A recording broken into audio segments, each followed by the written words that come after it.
Snow fell steadily over Maple Hollow that Christmas Eve, blanketing the small Montana town in quiet purity. In one house at the edge of the pines, Ryan Cooper was doing his best to be both mother and father, reading his 6-year-old daughter Sophie a story by the fire, trying to give her joy while his own heart still ached for the wife he'd lost. Just as Sophie burst into giggles at the story's silly ending, a sharp noise broke the moment. Scratching, thumping, a weak, desperate scrape at the door. Ryan, trained as a cop, went on alert immediately. When he pulled the door open, what he saw made his breath catch. A German shepherd, old, scarred, bleeding, his left ear bent, his body trembling. But what struck Ryan most was the number burned into his skin, K9042. This was no ordinary stray. Before Ryan could speak, Sophie was already on her knees, her tiny hands pressed to the dog's paw. "He came to us tonight, Daddy," she whispered. "That means he belongs with us." And in that moment, Ryan realized, sometimes family doesn't arrive the way you expect. Sometimes it scratches at your door, begging for one last chance. The town of Maple Hollow lay buried under winter's hush, as if the world itself had stopped to listen to the silence of Christmas Eve.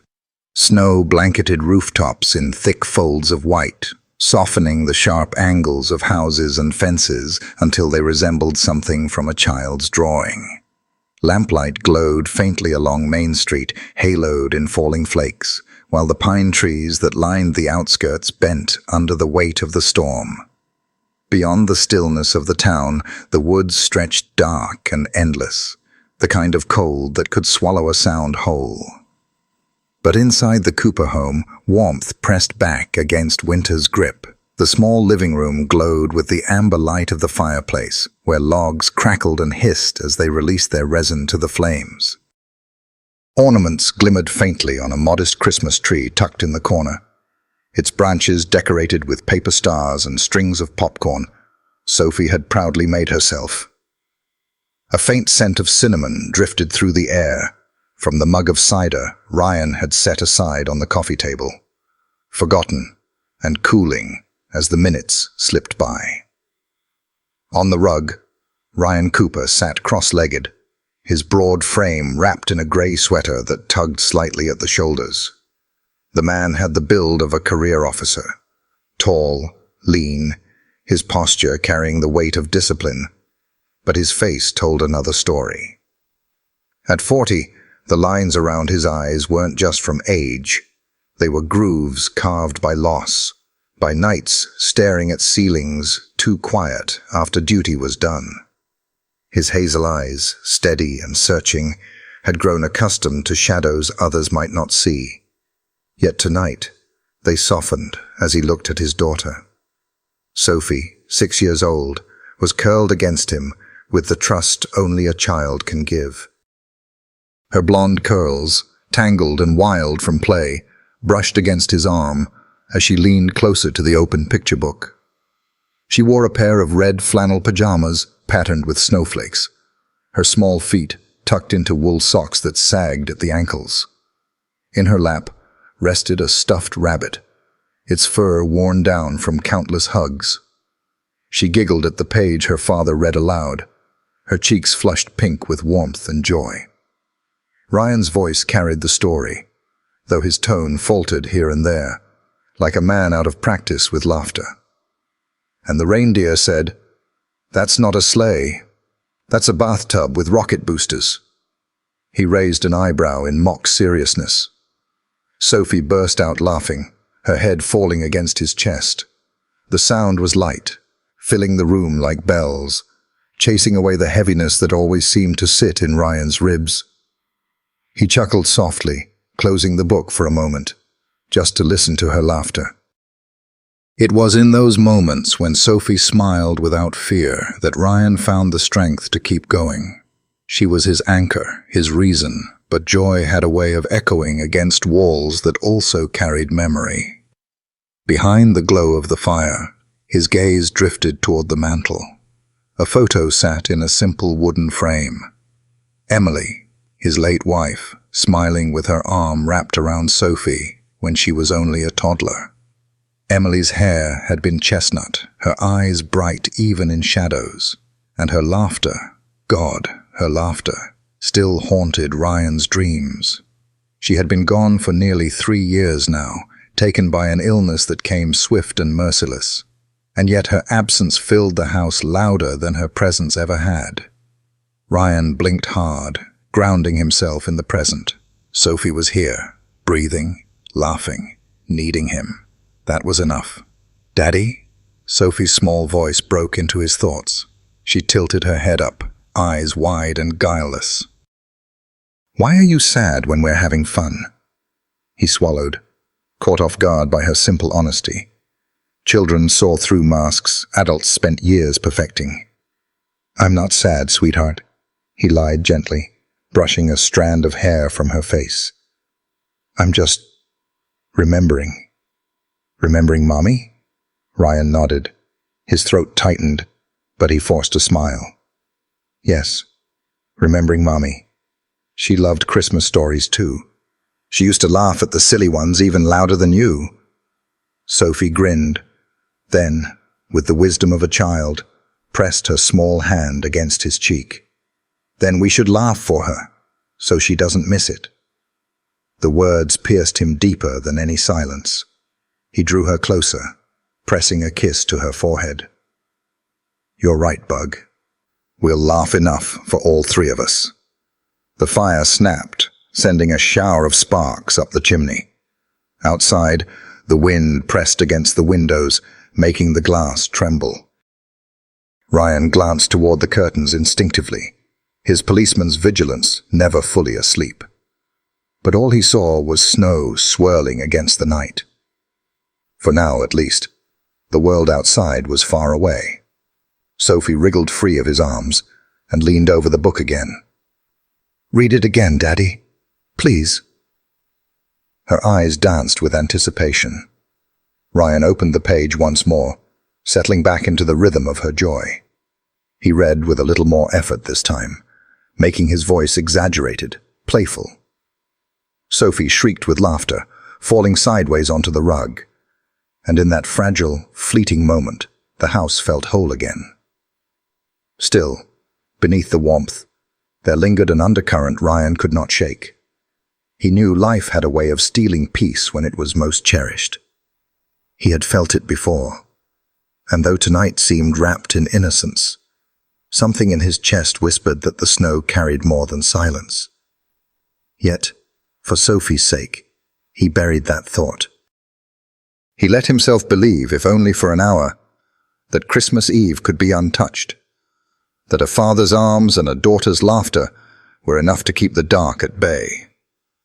For now, Ryan allowed himself to rest in the glow of firelight, knowing that outside, Maple Hollow lay in a silence so deep it felt almost watchful. The storybook still lay open in Ryan's hands, Sophie's laughter fading into little hiccups of joy as she tried to catch her breath. The fire cracked, filling the quiet with its gentle pop and hiss. Outside, snow pressed against the windows in thick sheets, muting the world into silence. It should have been the safest moment of the year. Father and daughter tucked away in warmth, the storm outside kept at bay by 4 sturdy walls. Then it came. At first, Ryan thought it was the wind, a faint scrape at the door, subtle enough to be ignored. He shifted on the rug, ready to turn another page. But then it came again, louder this time. A scratching, ragged and insistent, followed by a heavy thump that rattled the wood. Sophie sat upright instantly, eyes wide. "Daddy?"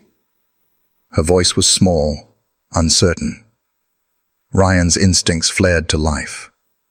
He closed the book, setting it gently aside, his body tensing as if it remembered dangers even in the quiet of home. He had spent years responding to knocks in the night, some harmless, some not. His breath slowed as he pushed himself up to his feet, every step deliberate. "Stay here, Bug," he murmured, his voice low, calm for her sake. He grabbed the flashlight from the side table, its metal cool and familiar in his hand. His other hand brushed the doorframe where his duty belt usually hung. Tonight, it was absent, lying by the couch. For once, he had let himself be only a father. Now, the officer in him stirred again. The scratching grew weaker, desperate, like nails dragging down to the last ounce of strength. Then silence. Sophie whispered from behind, unable to help herself. "Maybe it's Santa." Ryan forced a small smile over his shoulder. Or just the wind. But he knew better. The sound had weight, purpose. Wind didn't bleed against wood. He reached the door, pressed his shoulder to it, listening.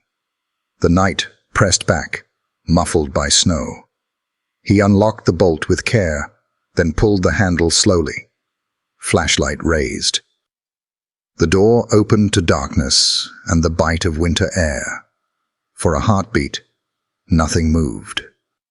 Then the beam of his flashlight swept down and caught a shape crumpled against the threshold. It was a dog, a massive German shepherd, though age and suffering had thinned him. His fur was matted with blood and ice, patches of skin bare where scars twisted the flesh. One hind leg hung awkwardly, fresh blood seeping through torn fur. Across his flank, Ryan saw it.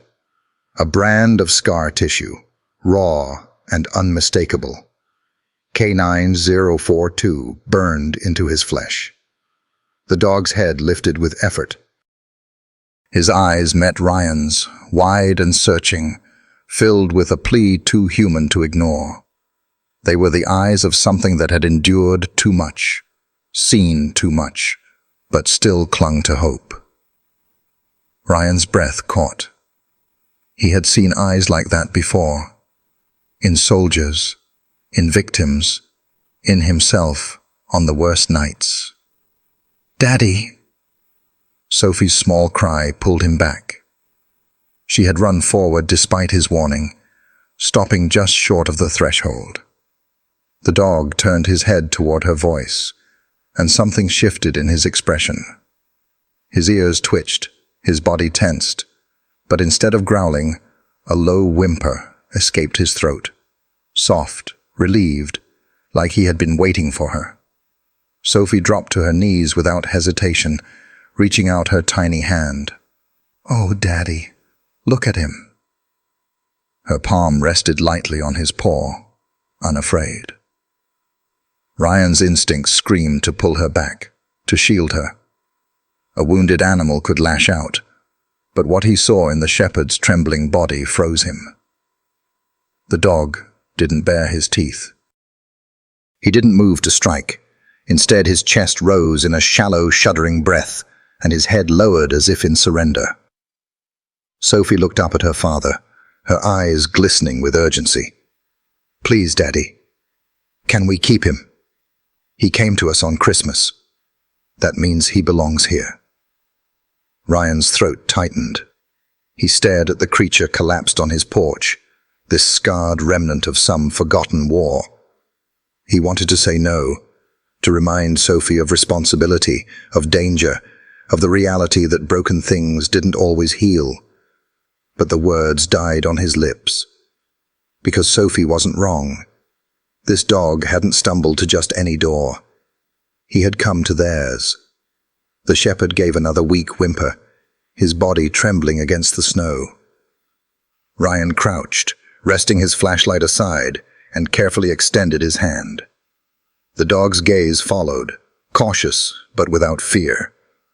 When Ryan's palm finally touched the rough fur of his neck, he felt the rapid, uneven heartbeat beneath.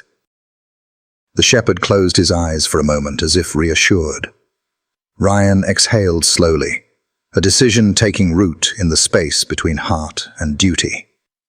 He glanced at Sophie, who was watching him with the kind of faith only children carried. Faith that her father could always make things right.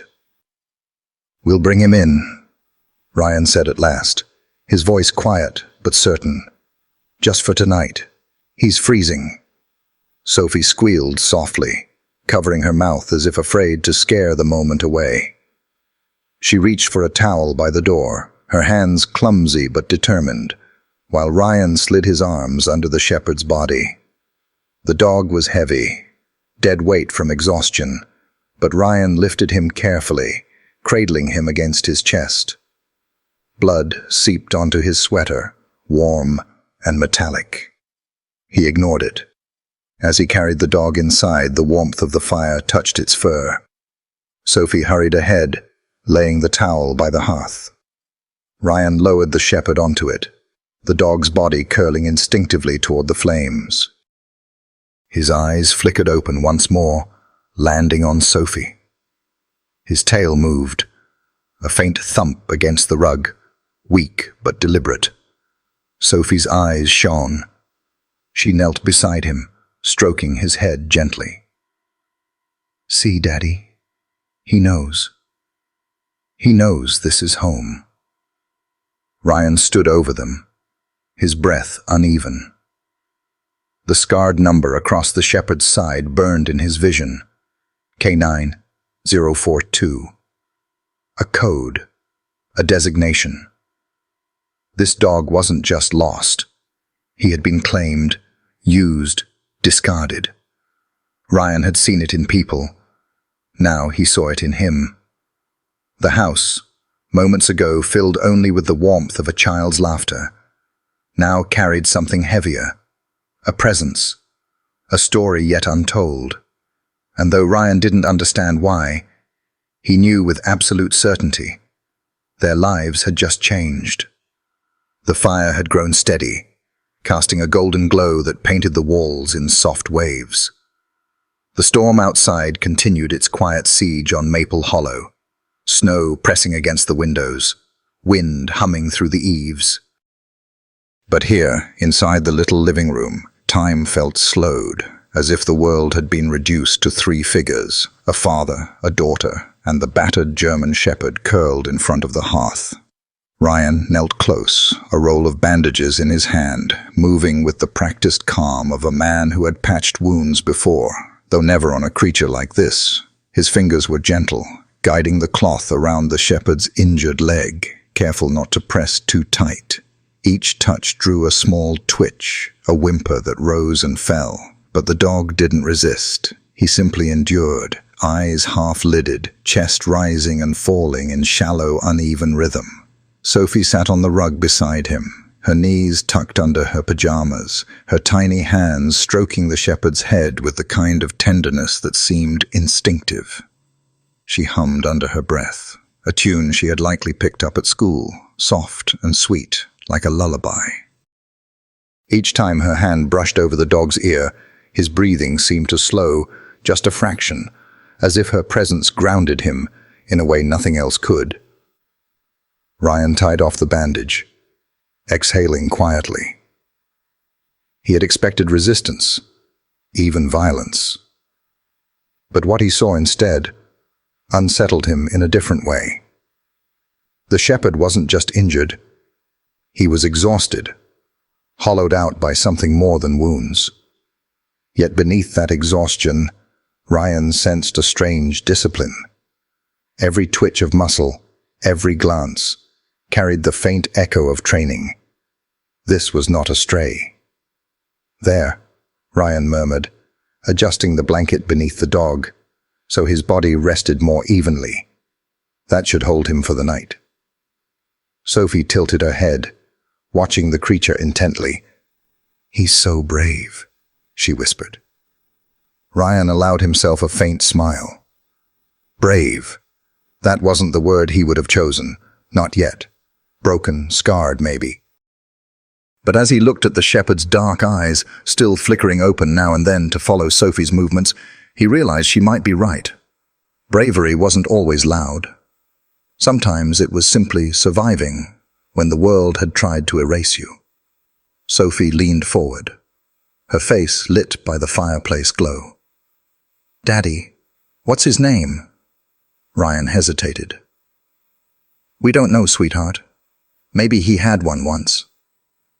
Then we have to give him one.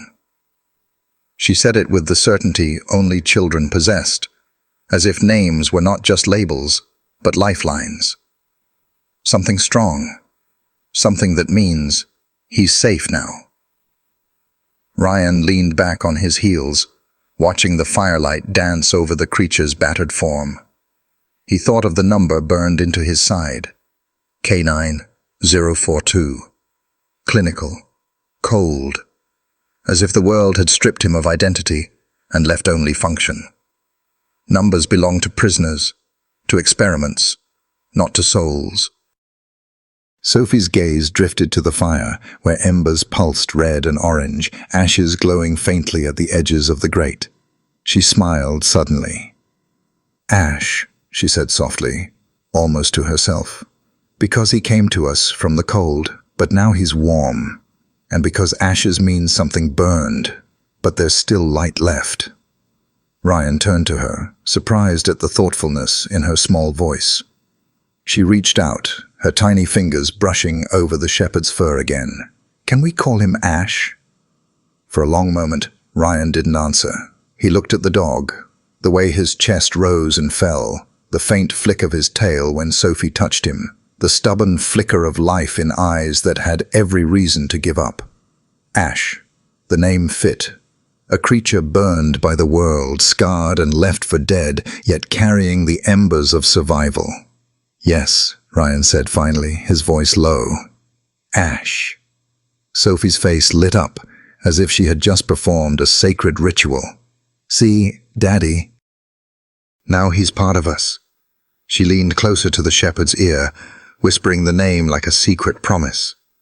"Ash, you're safe now." The dog's ear twitched. His head shifted ever so slightly toward her voice. And then, faint but undeniable, his tail thumped once against the rug. Sophie gasped, her smile stretching wide. "He heard me!" Ryan felt something stir in his chest, an ache that was both sharp and strangely soothing. Watching Sophie cradle this broken animal, as if he were already family, he was struck by the realization that hope had a way of sneaking in when you least expected it. For months, maybe years, he had built his life around silence, around keeping things steady for Sophie. But tonight, fate had knocked on his door in the form of a scarred German shepherd. He rose slowly, crossing to the window. Outside, snow still fell in heavy curtains, covering Maple Hollow in white silence. His reflection stared back at him in the glass, his face lined with fatigue, his eyes shadowed by grief. But behind him, in the fire's glow, his daughter giggled softly as Ash shifted closer to her blanket. The sight struck him with a quiet force. For the first time in a long time, the house did not feel haunted. Ryan pressed his hand against the window pane, cold seeping into his skin. He thought of Emily, of her laughter echoing in these same walls, of the way she had once whispered that Sophie would need a protector long after they were gone. The memory came back now, sharp and vivid, like a prophecy fulfilled. He turned, watching Sophie rest her head against Ash's shoulder, her eyes fluttering with sleep. The shepherd stayed still, his breathing shallow but steady, as if he understood that the small weight against him was precious. Ryan sat back down on the rug, his hands clasped loosely in his lap. He studied the dog, no, Ash, feeling the weight of coincidence settle into something deeper. This wasn't just chance. This was timing, perfect, impossible timing. For months, he had wondered how to heal what couldn't be fixed, how to keep Sophie's innocence alive while carrying his own scars. And now, here was this creature, scarred in body, but not yet broken in spirit, arriving on the one night of the year when hope still felt possible. "Welcome home, Ash," Ryan whispered. The shepherd's tail moved again, faint but sure. And as the fire burned low, Ryan realized that for the first time since Emily's passing, he no longer felt entirely alone. Dawn came slowly to Maple Hollow, the storm's fury spent, but its silence lingering. The town lay buried under a thick quilt of snow, rooftops and fences softened into indistinct shapes, as though someone had drawn the world in pastels and then blurred the edges. Chimneys exhaled thin streams of smoke into the pale sky, and the roads, untouched by plows, were ghostly ribbons of white.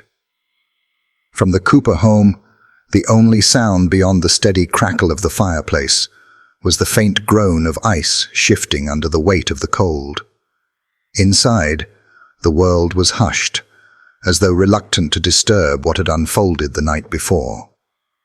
The German shepherd lay curled on the rug near the hearth, his body stretched in awkward angles dictated by injury.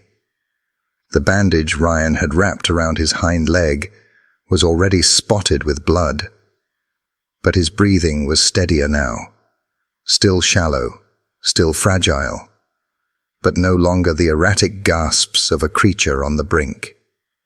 His chest rose and fell in rhythm with the fire's glow, as though warmth itself was coaxing him back into life. Sophie was curled against him, her small body folded into the curve of his side, as naturally as if she had been sleeping beside him all her life. Her blonde curls tumbled over her cheek, her lips parted in the soft surrender of dreams. One tiny hand rested on Ash's fur, fingers splayed, as if to anchor him in place, as if the weight of her touch alone could keep him from drifting away. Ryan stood in the doorway to the kitchen, a mug of coffee cooling in his hand. He had been awake for hours, his mind running in circles. The sight before him should have filled him with nothing but relief. His daughter safe, the dog alive, the house quiet after the chaos of last night. And yet, unease gnawed at him. He studied the shepherd, noting every scar, every twitch of muscle. There was strength there, buried deep, but also history, one written not in years, but in pain. Ryan had seen men come back from war with the same hollow look in their eyes. He knew what it meant to survive at the cost of innocence. And Sophie. His chest tightened as he watched her shift in her sleep, nestling closer into Ash's warmth. She had lost enough already. She didn't need another bond that might break, another fragile piece of hope that could be ripped away. Ryan sipped his coffee, its bitterness sharp on his tongue, and tried to summon distance. He told himself the shepherd couldn't stay. A wounded dog of unknown origin, scarred and stamped with a number like property. It was trouble waiting to happen. He had no business bringing that kind of weight into his daughter's life. And yet, every time he thought of turning the animal over to the shelter, of closing the door on whatever story had brought him here, Ryan felt something inside him rebel. He remembered the moment he had lifted the dog's battered body into his arms, the way those dark eyes had locked onto Sophie, as though she were the first kindness he had seen in years. He remembered Sophie's voice, soft and certain. He came to us on Christmas. Ryan set the mug down, rubbing a hand over his face. He didn't trust fate. He didn't trust coincidence, but he knew what he had seen. Ash stirred suddenly, shifting his head against the blanket. His ears flicked, his eyes opening with effort. They were heavy-lidded, but alert, scanning the room as if cataloging every detail. When they landed on Sophie, something in them softened. The shepherd exhaled, a long, weary sigh, and settled his head back onto the rug. His tail moved, just once, slow but deliberate. Ryan's throat tightened. "Of course you'd pick her," he muttered under his breath, almost resentful at how easily the bond had formed. Animals knew. They saw what people tried to hide, and somehow this broken dog had chosen Sophie without hesitation. Sophie stirred, her eyes fluttering open. She blinked up at her father, then down at the shepherd, her lips curving into a sleepy smile. "Morning, Daddy," she whispered. "Morning, Bug." Ryan forced steadiness into his tone. "Sleep okay?" She nodded, her hand stroking Ash's side gently. "He didn't move all night. I think he wanted me to feel safe." Ryan's gaze softened despite himself. "Maybe he did." Sophie sat up slowly, rubbing her eyes. "Can we keep him, Daddy? Please? He needs us." There it was, the question he had been dreading. He hesitated, searching for the right words, the responsible words. "We'll see, sweetheart. He's hurt. He might belong to someone." "He belongs to us," Sophie insisted, her voice firm in a way that startled him. She leaned down, pressing her cheek to the shepherd's fur. "He chose us." Ryan swallowed hard. Children had a way of saying truths adults spent years trying to avoid. He crouched beside her, running his hand lightly over Ash's head. The dog's eyes flicked to him, steady and unflinching, as if meeting a challenge. Ryan held the gaze, searching for something. Anger, fear, unpredictability. What he found instead was endurance, a battered dignity, a plea, not for rescue, but for belonging. Ryan let his hand fall away, straightening with a sigh. He couldn't promise Sophie forever, not yet. But as he watched her bury her face against the shepherd's side, her laughter bubbling up again as Ash's tail brushed against her, he knew one thing with certainty. Whatever this dog's story was, it wasn't over. And whether he liked it or not, they were part of it now. The fire popped, sending a shower of sparks up the chimney. Outside, Maple Hollow stirred awake, unaware of the quiet miracle unfolding in the Cooper home. The snow crunched under Ryan's boots as he crossed the small parking lot of the veterinary clinic on Maple Hollow's edge. His cruiser sat idling behind him, exhaust pluming white into the brittle morning air. Sophie trailed close at his side, her mittened hand gripping his, while Ash lay in the back seat, wrapped in a blanket, his eyes half open but watchful. The sign above the door was hand-painted, its blue letters faded by wind and sun. Dr. Clara Jensen, Veterinary Medicine. Ryan hadn't been here in years, not since before Emily died. Clara had once been a familiar face, an old classmate who had returned to town with steady hands and a sharp mind. But life had a way of scattering people like leaves. He hadn't expected to see her again. Now he had no choice. He opened the back door carefully. Ash shifted, ears twitching at the cold. Sophie clambered in first, laying her small hand on his neck. "It's okay," she whispered. "We're just going to make you better." Ryan slipped his arms under the shepherd, lifting his weight carefully. The dog was heavy but limp, his breath hot against Ryan's collarbone. A faint groan escaped his throat, low but not threatening, more like the sound of something too tired to resist. The clinic door swung open before Ryan reached it. Clara stepped out, pulling a cardigan tighter around her scrubs. Her black curls were tied back in a messy knot, and her square glasses magnified the alert sharpness of her brown eyes. She stopped short when she saw him. "Ryan Cooper," she said quietly, surprise flickering across her face. "Didn't expect you on Christmas." Her gaze dropped to the bundle in his arms, and her expression shifted instantly. "Bring him in." The exam room smelled faintly of antiseptic and cedar shavings. Sophie pressed herself into the corner, her eyes wide as Ryan set Ash down on the table. The shepherd stayed still, trembling only once as the metal surface touched his body.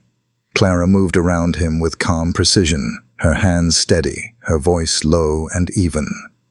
"Old boy," she murmured, stroking his ear before beginning her exam. "Let's see what's been done to you." She started with the leg. Her fingers traced the line of Ryan's bandage, peeling it back gently. Beneath it, the wound was angry and raw, the skin around it swollen with infection. Clara's brow furrowed. This was bound tight. Wire, maybe. Cut deep enough he's lucky circulation wasn't lost. Sophie gasped softly. "Someone tied him up?" Clara glanced at her, her tone gentling. "Yes, sweetheart. But we're going to fix it." She continued her exam, parting the fur along his rib cage, then his shoulders. Her eyes darkened. Scars everywhere. Some old, some new. "See these?" She pointed to faint circular bruises, barely visible under the coat. "Injection sites. Repeated. Likely stimulants. Epinephrine, clenbuterol. Something to force adrenaline through his system." Ryan's jaw tightened. He had seen enough in his career to know what that meant. "Not legal," he muttered. Clara shook her head. "Not for animals. They'd drug him until he couldn't feel fear or exhaustion, then throw him in a ring." She paused, her hands resting on the table, her voice heavy. "He's a survivor." Sophie pressed her mittened hands to her mouth, her eyes filling with tears. "They hurt him?" Clara crouched slightly, meeting Sophie's gaze. "Yes, someone hurt him on purpose, but he's here now, and that means he can heal." Ryan looked at Ash. The shepherd's eyes were open, following every movement in the room. He didn't flinch when Clara touched him, didn't snap or growl. His gaze was steady, unblinking almost, trained. A sudden sound broke the stillness, the slam of the outer clinic door as the wind shoved it shut. Ash's body reacted instantly. His ears shot up, his muscles tightened, and in one fluid motion he shifted to the edge of the table, his stance low but ready. His eyes locked on the doorway, not with panic, but with alert focus. Ryan froze. That wasn't the response of a pit fighter. Fighters lunged at any movement, snarling without thought. This was something else. Controlled, tactical. Clara's eyes widened. She lifted her hands slowly, as if confirming her suspicion. "Ryan, that's not a brawler's reaction." Ryan nodded slowly. "I've seen that look before, on canines, military units." Ash remained tense until the silence returned. Then, as if satisfied, lowered himself back onto the table. His breathing steadied, though his eyes continued scanning the room. Clara exhaled. God, that explains everything. He wasn't just used in fights. He was trained. He knew to guard, to assess. Whoever had him twisted that training into something brutal. Sophie's voice broke the silence, soft but certain. "He's still good. He's still protecting." Ryan looked at her, his heart catching. To Sophie, it was simple. To him, it was dangerous. A trained canine wasn't a pet. He was a weapon forged for a purpose, and this one carried scars that might never fade. But then Ash shifted again, his gaze landing on Sophie. His body, tense only a moment before, eased. His head lowered against the table, his eyes softening as she reached forward, timidly brushing his paw with her fingers. He let out a low, tired whine, not warning, not threat, relief. Ryan drew in a slow breath. He wanted to stay guarded, to remind himself of the risk. But watching his daughter whisper to this battered animal as though they already belonged to each other, he felt the walls he had built begin to crack. Clara placed her stethoscope back around her neck, her eyes lingering on Ash. "Ryan, this dog isn't ordinary. He's lived through hell, but he hasn't lost his instinct to trust." She straightened, meeting his gaze. "That makes him different." Ryan didn't answer right away. His thoughts churned like the snow swirling outside. All he knew was that life had just grown more complicated. And yet, as he looked at Sophie stroking Ash's paw, the faintest thump of his tail tapping the table beneath him, Ryan wondered if complicated was exactly what they needed. The exam room had fallen quiet again, the only sound the faint hum of the overhead light and the low rasp of Ash's breathing. Ryan leaned against the wall, arms folded, watching Clara as she scribbled notes onto a clipboard. Sophie sat on a stool close to the table, her hand never leaving Ash's paw, as if afraid he might disappear if she let go. Clara set her pen down, removing her glasses for a moment to rub the bridge of her nose. When she looked up, her expression was measured but heavy. "Ryan," she said softly, "I don't think this is just some abandoned dog. He's too disciplined, too precise in his reactions. And that number burned into his skin, K92042, that's not something a backyard operation would bother with. That's military." Ryan's jaw tightened. The thought had already been forming in his mind, but hearing her say it gave it weight. "You're sure?" Clara hesitated, choosing her words carefully. "I can't be certain without records. But I've worked with retired canines before, back when I was volunteering with a military rehab program. Their training leaves marks, not just physical but behavioral. The way Ash responded to the noise, the way he scanned the room before relaxing, that's protocol. That's a soldier's instinct." Sophie frowned, her small voice breaking through the heaviness. "Soldier? You mean like Daddy?" Ryan glanced at her, caught between pride and discomfort. He crouched beside her stool. "Something like that, Bug. Dogs like Ash sometimes worked with officers, searching, guarding, even protecting." Clara nodded. "Yes, and if I'm right, that means someone somewhere lost track of him. Or worse, someone deliberately pushed him into a place he never should have been. Fighting rings sometimes get their hands on discarded canines. It's easier than training a dog from scratch. They take all that discipline and twist it." The words hung heavy in the air. Sophie's eyes widened, her hand tightening on Ash's paw. "They threw him away? Like garbage?" Clara opened her mouth, then stopped. Her gaze softened as she looked at the little girl, clutching the battered shepherd like a lifeline. "Yes," she admitted gently.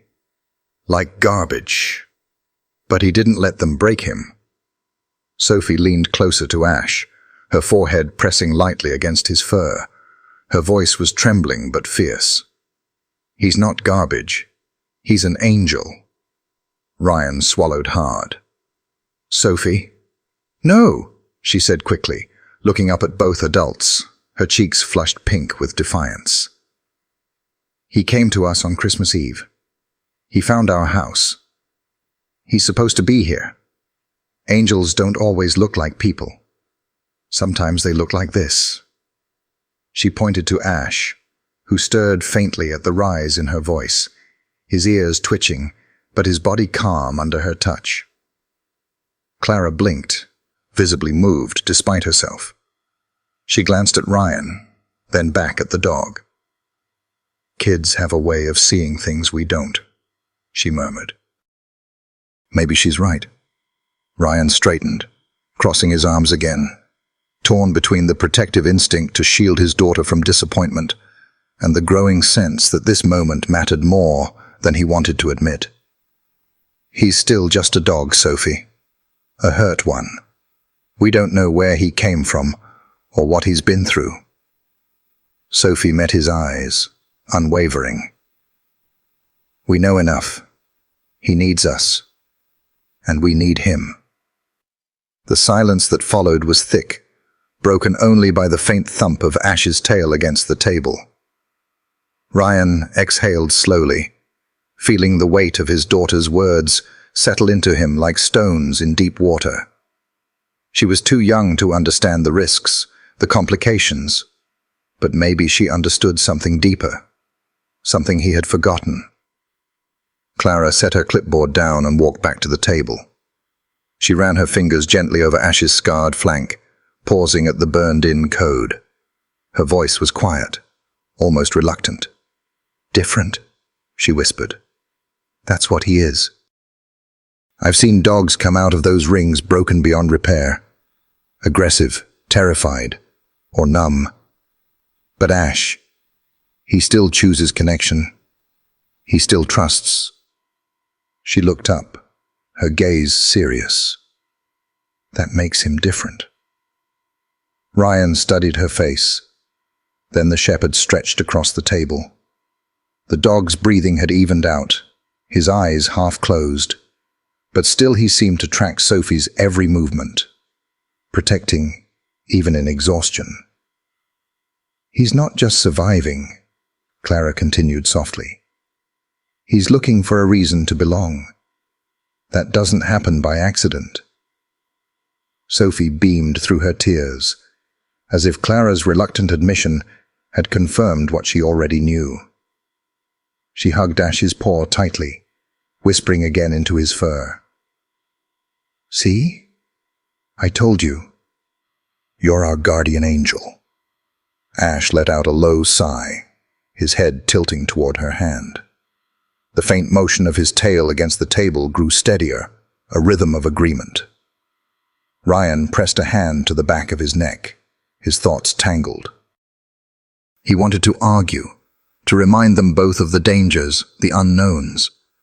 But as he watched Sophie cradle this broken creature with absolute faith, and saw Clara, practical, cautious Clara, admit that something about this shepherd defied logic, the protest withered on his tongue.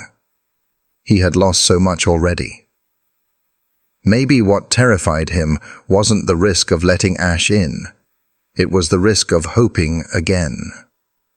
Clara stepped back, sliding her glasses onto her nose once more. "I'll start a treatment plan.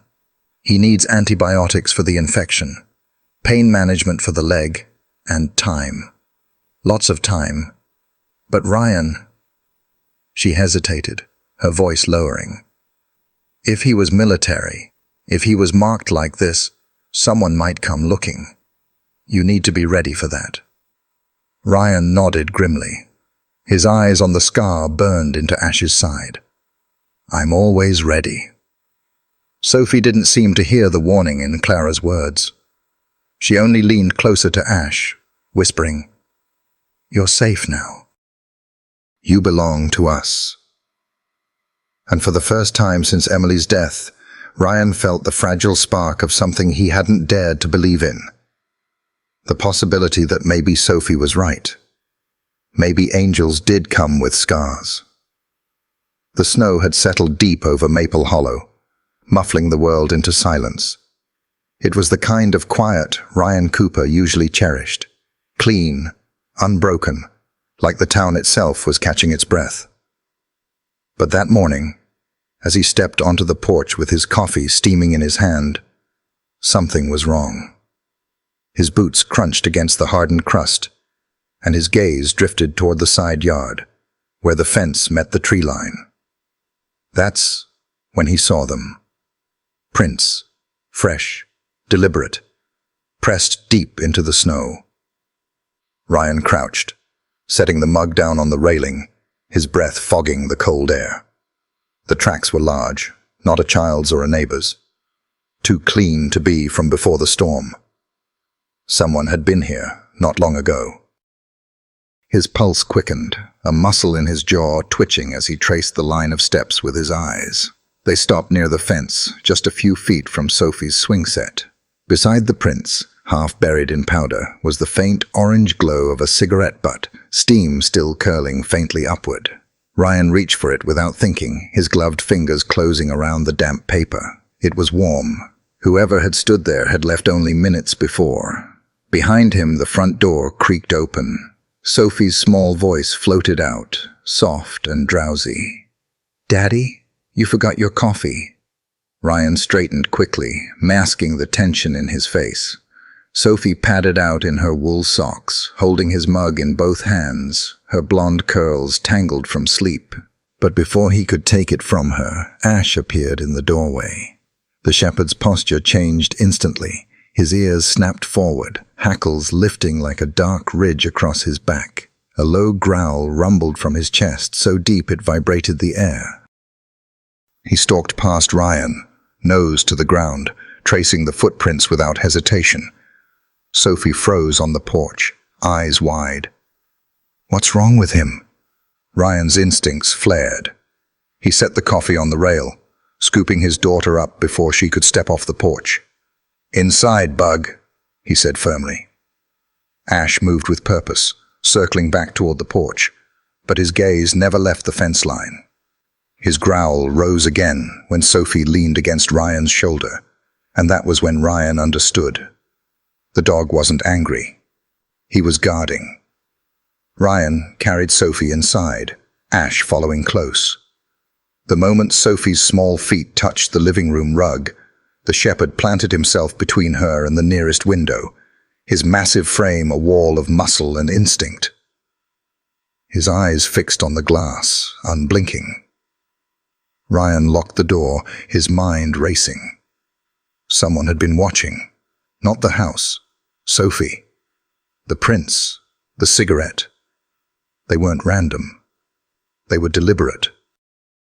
Sophie tugged at his sleeve, her voice trembling. "Daddy, why is he acting like that?" Ryan crouched down to meet her gaze, his hand brushing her curls back gently. He wanted to lie, to say it was nothing, but he had promised himself never to treat her like glass. She had already lived through too much loss to be coddled with half-truths. "He's protecting you," Ryan said softly. "That's what good dogs do." Sophie looked at Ash, her fear easing just slightly. She padded over, resting her small hand on his back. The growl softened, but his body stayed taut, ears pricked forward, eyes sharp. Ryan stood again, every nerve on alert. He crossed to the window, parting the curtain just enough to peer outside. The yard lay still, the prince already filling with drifting snow, but the unease wouldn't leave him. Whoever had been there wasn't a stranger passing through. They had come with intent. Behind him, Ash gave a sharp huff, as if confirming Ryan's thoughts. The shepherd shifted his stance to widen his body, still angled between Sophie and the glass. Ryan's chest tightened with a mixture of dread and reluctant gratitude. This dog, this scarred, battered creature, was reading the danger before he could. And the way Ash positioned himself, not just in front of Sophie, but between her and the unseen threat, left no doubt. This was training, conditioned behavior, a soldier's reflex. Ryan pressed his hand briefly against the window frame, then turned back to the room. Sophie was kneeling on the rug, her cheek resting against Ash's side now. The shepherd allowed it, his head tilting just slightly, his gaze never leaving the outside world. "See, Daddy?"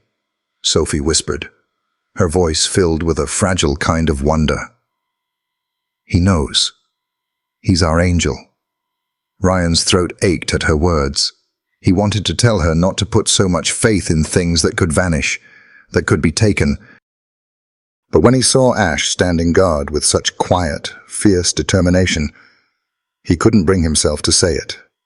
Instead, he sat down on the arm of the couch, eyes still drifting to the window, and murmured, "Maybe you're right, Bug. Maybe you're right." The fire cracked in the hearth, filling the silence with warmth, but the mood in the Cooper home had shifted. The peace of Christmas Eve had been replaced by the first shadow of something darker, and though Ryan couldn't yet name the threat, he knew this. Ash had felt it, and he would not let it pass unnoticed. The house had grown quiet again by late afternoon, but it was not the quiet of peace. It was the kind of silence that pressed on Ryan Cooper's chest, heavier with each passing minute. Sophie was upstairs in her room coloring, Ash stationed at her doorway, like a sentry carved from muscle and scars. Every creak of the floorboards made him lift his head. Every brush of the wind against the siding kept his ears twitching. Ryan sat at the kitchen table with his laptop open, a half-empty mug of coffee gone cold beside it. His hands hovered over the keys, reluctant, almost as if opening the files would make the unease in his gut undeniable. Finally, he exhaled, sharp and controlled, and clicked into the home security system's interface. The cameras had been installed the year before, after a break-in across the street had rattled the neighborhood. He'd always thought of them as precaution, insurance for the paranoid. Now, as he pulled up the feed, he realized they might be the only thing standing between doubt and confirmation. The screen flickered, splitting into 4 quadrants: front porch, driveway, side yard, back fence. He scrubbed through the morning's timeline until the timestamp matched when he'd found the prints. His heart hammered as he dragged the cursor back a few minutes earlier. The footage was grainy, the lens blurred by drifting flakes, but the shapes were clear enough. At 9:42 a.m., a figure appeared at the edge of the side yard. Tall, broad-shouldered, wrapped in a heavy coat, a hood pulled low, face obscured. He didn't move with the tentative steps of a passerby. He stopped at the fence, leaning slightly, hands resting on the wooden slats as though testing them. Ryan leaned closer, his jaw tightening. The figure didn't glance at the house itself, nor the windows glowing faintly with firelight. His gaze was fixed elsewhere, toward the swing set, the slide, the patch of snow where Sophie had built a crooked snowman only days before. Ryan's chest constricted. The man just stood there, still and deliberate, watching. A chill worked its way down Ryan's spine. He remembered the warmth of the cigarette butt he had picked up, the unmistakable steam curling upward. He replayed the footage, freezing the frame when the figure leaned forward. The man's hand twitched once, flicking ash from something between his fingers. Ryan swore under his breath, the sound low and sharp. He scrubbed forward. At 9:45, the figure turned slightly, the angle of his face caught for only a second in the camera's periphery. Still too blurry to identify, just the impression of shadow beneath the hood. And then, as if sensing the gaze of the lens itself, he stepped back into the tree line and vanished. Ryan sat frozen, his fists clenched on the edge of the table. His reflection in the laptop screen looked as grim and hard as he felt. This wasn't paranoia. This wasn't coincidence. Someone had been there, feet from his daughter's sanctuary, watching her play. The air in the room thickened with the weight of realization. Ryan pushed back from the table, pacing across the kitchen tiles.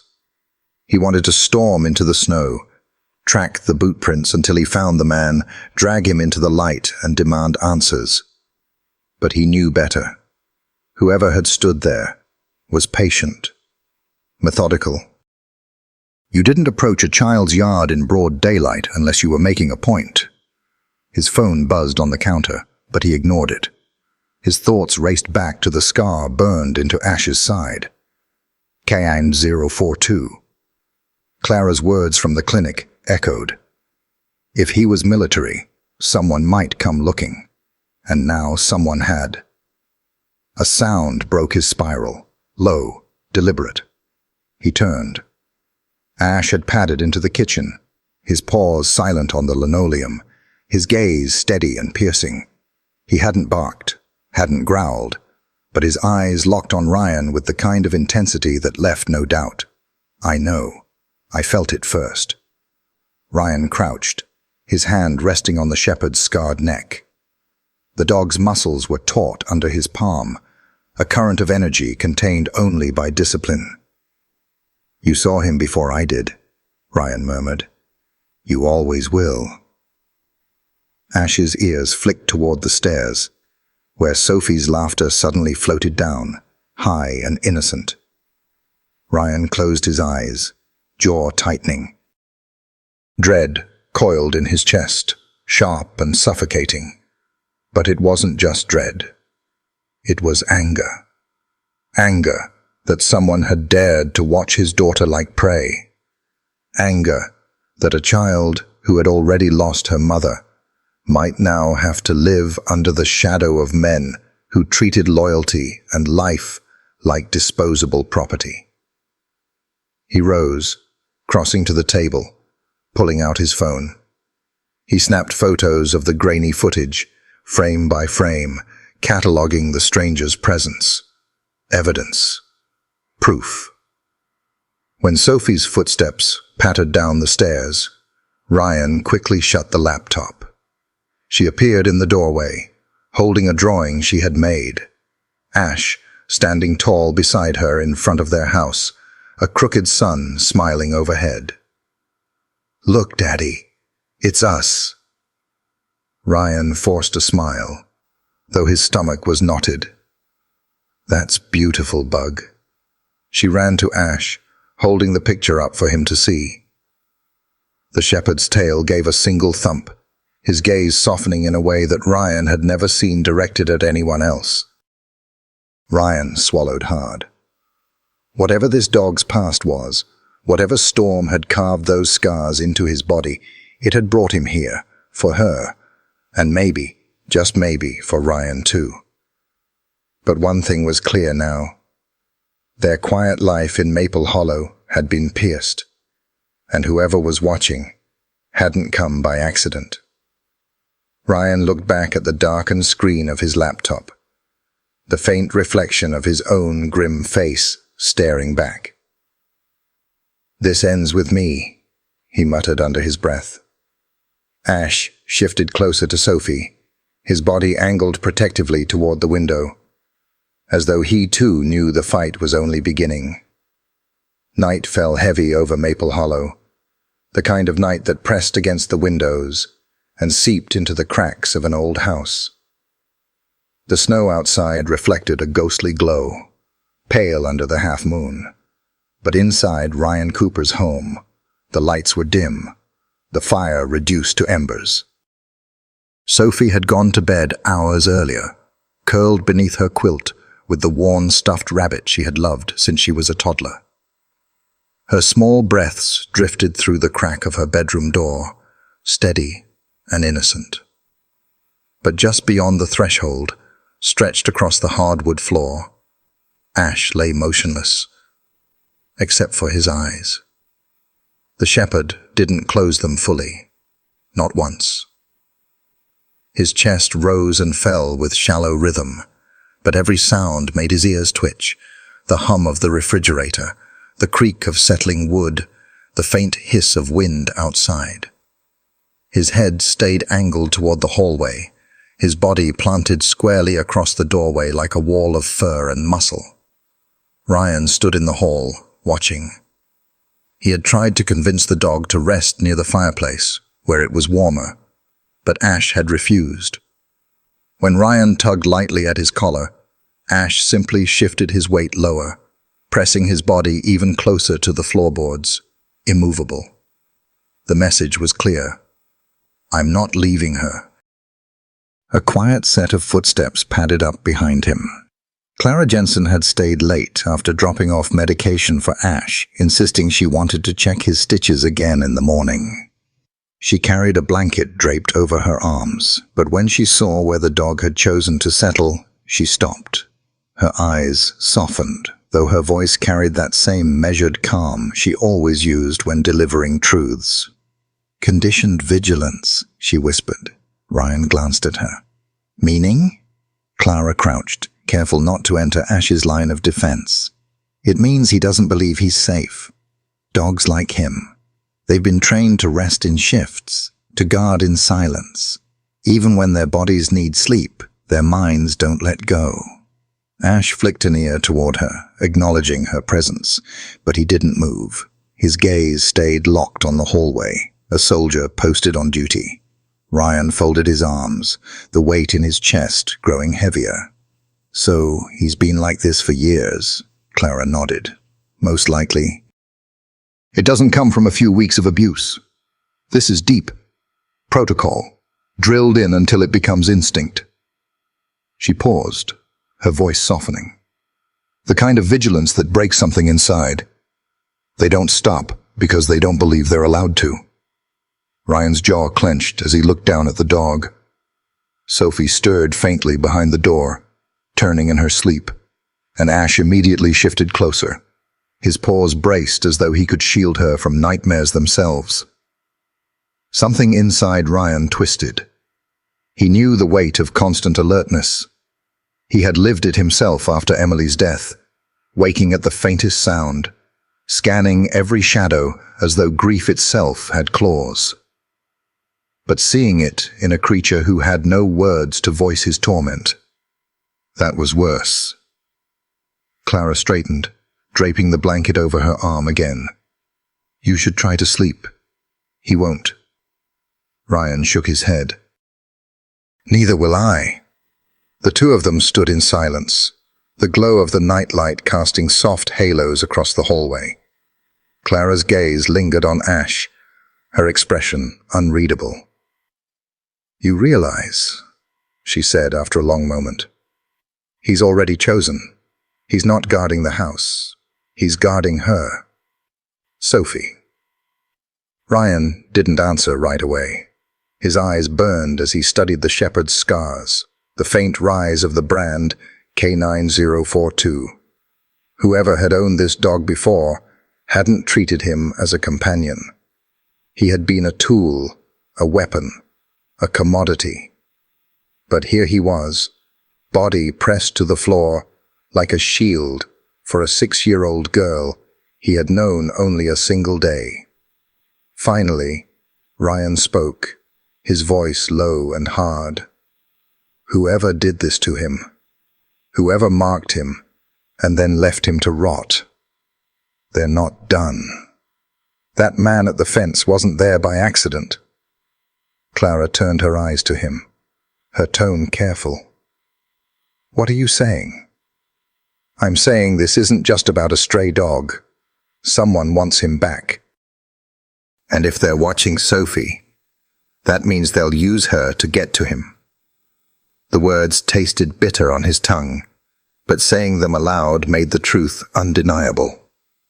Clara's eyes darkened, her hand tightening around the blanket. Ryan? He cut her off with a sharp shake of his head. No, I've lost enough. They don't get to take her. They don't get to drag him back to whatever hell he came from. Not while I'm breathing. Ash lifted his head at the sound of Ryan's voice, meeting his gaze with unflinching steadiness. It was almost as if the dog understood, as if some silent pact had passed between them. Ryan crouched, resting a hand lightly on Ash's scarred shoulder. I don't know what you've been through, he murmured, his voice softer now. But I promise you this, you're not fighting alone anymore. Ash's tail gave a faint thump against the floorboards, slow and deliberate. His body didn't relax, not fully, but the message was clear enough. Understood. Clara exhaled, her expression a mixture of sorrow and reluctant respect. You really think you can take this on alone? Ryan stood, his eyes still on the shepherd. I won't be alone. The clock on the mantel ticked steadily from the living room, its sound carrying faintly into the hallway. Outside, the wind shifted, rattling the eaves. Ash's ears twitched, but he didn't move from his post. Ryan lingered a moment longer, then leaned against the wall, arms folded, keeping his own silent watch. He could feel the weight of the unseen threat pressing closer with each hour. But he could also feel the fragile thread of resolve tightening, weaving man, child, and dog into something stronger than fear. That night, Maple Hollow slept under its blanket of snow. But inside one house on the edge of town, no one truly rested. Not the widowed cop haunted by loss. Not the battered shepherd bound by scars. They kept vigil together, watching over the little girl who, without knowing it, had become both their anchor and their light. And when the time came to confront whoever lingered in the shadows, Ryan Cooper already knew he would face it head on, because no one was taking Sophie, and no one was taking Ash. The morning after Ash's sleepless vigil, Ryan sat at the kitchen table, staring into a cup of black coffee gone cold. He hadn't rested. Every creak in the house, every gust of wind against the windows had pulled him awake again. And every time, Ash had stirred too, claws shifting softly upstairs, rising to guard Sophie's doorway. Not a dog at rest, but a sentry who trusted nothing in the dark. Ryan rubbed a hand over his face, stubble scratching against his palm. He'd known this feeling before, bracing for something unseen. But that was the battlefield. This was supposed to be home, Sophie's safe place, and already it felt compromised. The back door creaked open. Cold air swept in as Clara Jensen stepped inside, boots dusted with snow, a folder tucked under her arm. Her cheeks were flushed from the wind, her curls pulled back beneath a knit cap. She leaned against the door a moment, eyes scanning him. "You look worse than your coffee," she said softly, setting the folder on the counter. Ryan gave a humorless grunt. Didn't know that was possible. She slipped off her hat, raked fingers through her hair, then glanced upward. "He didn't rest, did he?" Ryan shook his head. "Not once. If Sophie rolled over, he adjusted with her." His jaw tightened. "That's not normal." Clara pulled out a chair and sat across from him. She opened the folder and spread papers across the table. Grainy photos, old clippings, faded reports, rusting fences, a sagging metal shed, rows of containers half buried in snow. 3 years ago, neighbors filed complaints, she said quietly. Dogs crying at night, barking non-stop. By the time officers checked, the place was already shut down. Code violations, unsafe storage. They wrote it off. Ryan leaned closer, eyes narrowing at the pictures.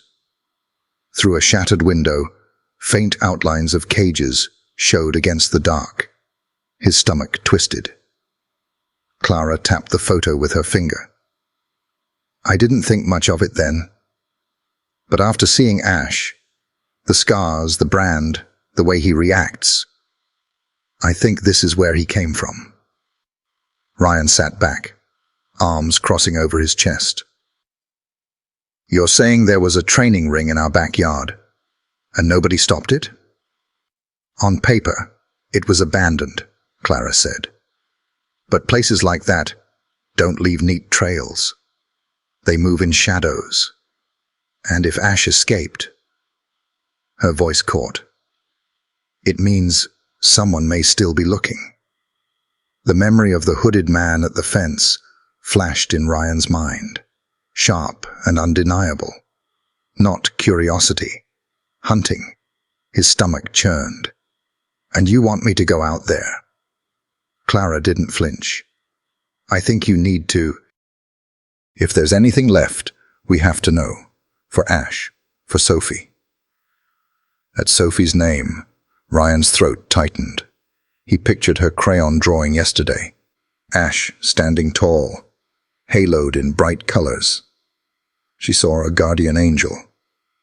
Ryan saw scars and danger. He dragged a hand across his mouth, studying the photos again. Cages too small for dignity, stains on concrete. He'd seen places like that overseas. Ghosts live there. "I swore after Emily died," Ryan said roughly. "I'd never put Sophie near darkness like that again. And now it's here." Clara's voice softened. Then maybe facing it is how you close the door. Above them, Sophie's laughter rang faintly through the ceiling. Ryan's chest ached. Finally, he nodded, slow and grim. Daylight, and only with Ash. Clara exhaled. Daylight won't change what's waiting. Ash padded into the kitchen then, bandaged legs stiff, but presence steady. His gaze fell on the folder. His ears pricked, a low growl thrumming in his chest. Ryan rested a hand on his head. Yeah, he murmured. I don't like it either. The road to the industrial edge of town was cracked and frostbitten, winding between drifts of snow. Ryan's cruiser rattled over the uneven asphalt, headlights cutting a narrow path through the twilight. Clara sat with a map folded in her lap, jaw tight. In the back seat, Ash pressed against the door, eyes fixed outward, body alert to every shadow. When the depot appeared, the air seemed to drop another 10 degrees. Rusted containers lined the lot like gravestones. A corrugated shed sagged under years of neglect. Barbed wire hung in patches, curling like dead vines. Ryan parked short of the gate. Boots crunched into snow as he stepped out, Ash leaping down beside him, nose already low, tail stiff. The shepherd didn't hesitate. He moved as if memory guided his pause. The gate groaned as Ryan shoved it open.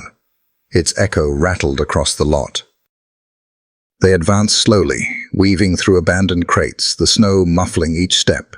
The shed loomed ahead, its broken window jagged with glass. A sour scent drifted on the air, faint but unmistakable. Blood. Ryan stiffened. Clara caught it too, her breath sharp. Ryan. I know. He adjusted his flashlight. Stay close. Ash slipped inside first. Ryan followed, beam cutting through the gloom. The sight froze him. Rows of cages lined the walls, some stacked too high. Bars rusted, doors hanging askew, but the stains on the concrete told their story. Dark patches smeared into corners. Torn fabric clung to metal like ghosts. Claw marks scored the steel, desperate, furious, unending. Clara pressed a hand to her mouth. God.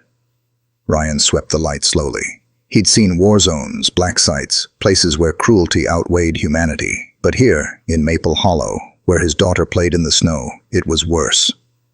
Ash moved between cages, silent, his nose tracing invisible trails. He didn't bark. He didn't whine. His silence was recognition. Then he stopped. At the far corner, behind warped plywood, a larger cage stood, its bars thicker, bolts heavy, gouges deep enough to warp steel. Ryan raised the flashlight and froze. Etched into the front bar, K9042. The same number burned into Ash's side. Clara's breath caught. It's him. Ash padded forward, pressing his nose to the cold metal. Then he lowered himself, paws braced against the bar, eyes locked on the numbers. His breaths came slow, heavy. Clara's voice trembled. He remembers. Ryan's grip tightened on the flashlight, and so do the people who put him here. The air pressed heavy with ghosts, barking, chains, silence.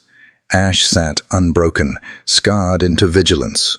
Ryan forced his eyes away. We need to go. This isn't just evidence. It's a message. Clara frowned. A message? They marked him like property. If this place still stands, it means they're not finished. They left it here for a reason. Clara's jaw clenched, but she nodded. Then we make sure people see it. Authorities. Federal if we have to. Ash rose, steady, eyes glowing in the flashlight beam. He wasn't asking for pity. He was daring them to finish what had been started. Ryan's voice dropped low. All right, boy. We'll see this through. Whatever it takes. Snow whipped across the lot as they stepped back outside. Clara lingered, staring at the depot's silhouette. "I've been here before," she murmured. "Not this place, but places like it." Her voice wavered. "Back when I worked in military canine rehab." Ryan turned, waiting. Her eyes softened with memory. There was one dog, Vesper, Malinois. Smart, stubborn. Let me patch him up after a blast. He'd curl under my desk when the nightmares hit. I thought I'd gotten through. Her breath faltered. But a second attack, Kandahar. We didn't make cover. I reached for him, but I couldn't pull him out. Her eyes glistened. He was gone before I could say his name. Silence hung heavy. Then Ash moved. He padded through the snow, muzzle pressing against Clara's hand. Slowly, she spread her fingers against his fur, trembling.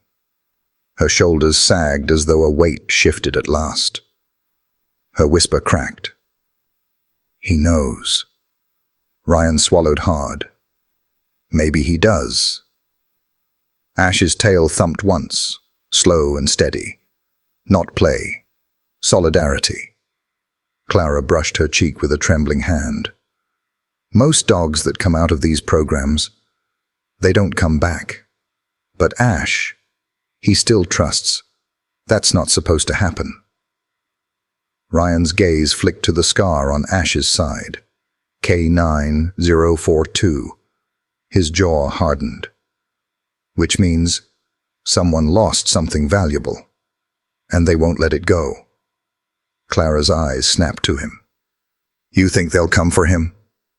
Ryan nodded grimly. "They already have." Snow thickened, muting the world. Clara bent, pressing her forehead briefly to Ash's. "We can't let them." Ryan's voice was low, certain. "We won't." They stood together in the cold, bound, not by choice, but by scars and survival. Ash pulled back, eyes scanning the tree line. Ryan followed his gaze. Nothing but shadows. Still, the message was clear. The past wasn't finished. Ryan tucked the folder under his arm, jaw set. If they want him back, they'll have to come through me first. Ash shifted closer, body brushing Ryan's leg. Clara's voice carried steel. "Then we'd better be ready, because whoever did this, they don't give up what they think they own." Ryan looked at Ash, steady and unflinching, memory burning behind his eyes. For the first time, Ryan realized that memory wasn't just a burden, it was a weapon. The afternoon sun hung low over Maple Hollow, pale against the lingering snow. The school bell's cheerful ring spilled children into the yard, scarves fluttering and boots crunching through slush. Dismissal felt like a celebration in a small town. Officer Ryan Cooper leaned against his cruiser, breath making faint clouds, eyes scanning the playground by habit. Faces, gestures, idling cars. He catalogued everything without conscious thought. But his attention kept returning to the figure tethered near the chain-link gate. Ash sat like a sentinel, coiled and still, ears twitching at every shriek. His scarred flank and steady posture marked him as more than a pet. He was Sophie's guardian. Ryan had hesitated to bring a German shepherd into Sophie's life. He'd worked to keep attachments safe from being broken. But Sophie's insistence and Ash's nightly vigil had won him over. When Sophie burst from the school doors, rosy-cheeked and laughing, she ran straight to Ash and wrapped small arms around his neck. The dog shifted from rigid protector to gentle companion. The sight tightened something in Ryan's chest. Sophie pressed her cheek to Ash's rough fur, as if his scars made him more her own. Parents and classmates watched with curiosity. Sophie declared him family, correcting a child who asked if Ash bit. Only the bad guys. Ryan nodded subtle permission as children tentatively patted Ash's broad shoulder. He kept one eye on the crowd, one on a dark panel van that had idled near the pickup zone since the bell rang. No markings, grime obscured plates, mud on the tires, nothing yet to prove it was suspicious. Still, he catalogued its details. When Sophie asked if Ash could walk her home, Ryan relented, and they set off down the sidewalk. Sophie clutching her backpack, Ash at her side, Ryan a few steps behind. The van remained. Ash stiffened. The dog's nostrils flared. The driver's door creaked open. A hooded man stepped out, moving with the focus of someone watching rather than waiting. His gaze locked on Sophie. Ash moved first. The leash snapped free from Sophie's mitten. The shepherd launched like a coiled spring and hit the man, jaws finding his knee. He shook, tore him to the ground, blood bloomed on the snow. Chaos erupted. Children screamed, teachers shouted, cars honked. Sophie's scream cut through the bedlam, but it was for the sight of Ash in the fight, not from fear of the dog. Ryan sprinted, shouting, "Ash, out!" He wrenched at the dog's collar, commanding from the only place that could reach him. Ash obeyed, releasing with a final snarl and snapping back to Ryan's side. The man on the ground clutched at the wound, his hood thrown back, face lined with stubble. Recognition flashed across his features as his gaze landed on Ash's scarred flank. The faint, burned numbers there.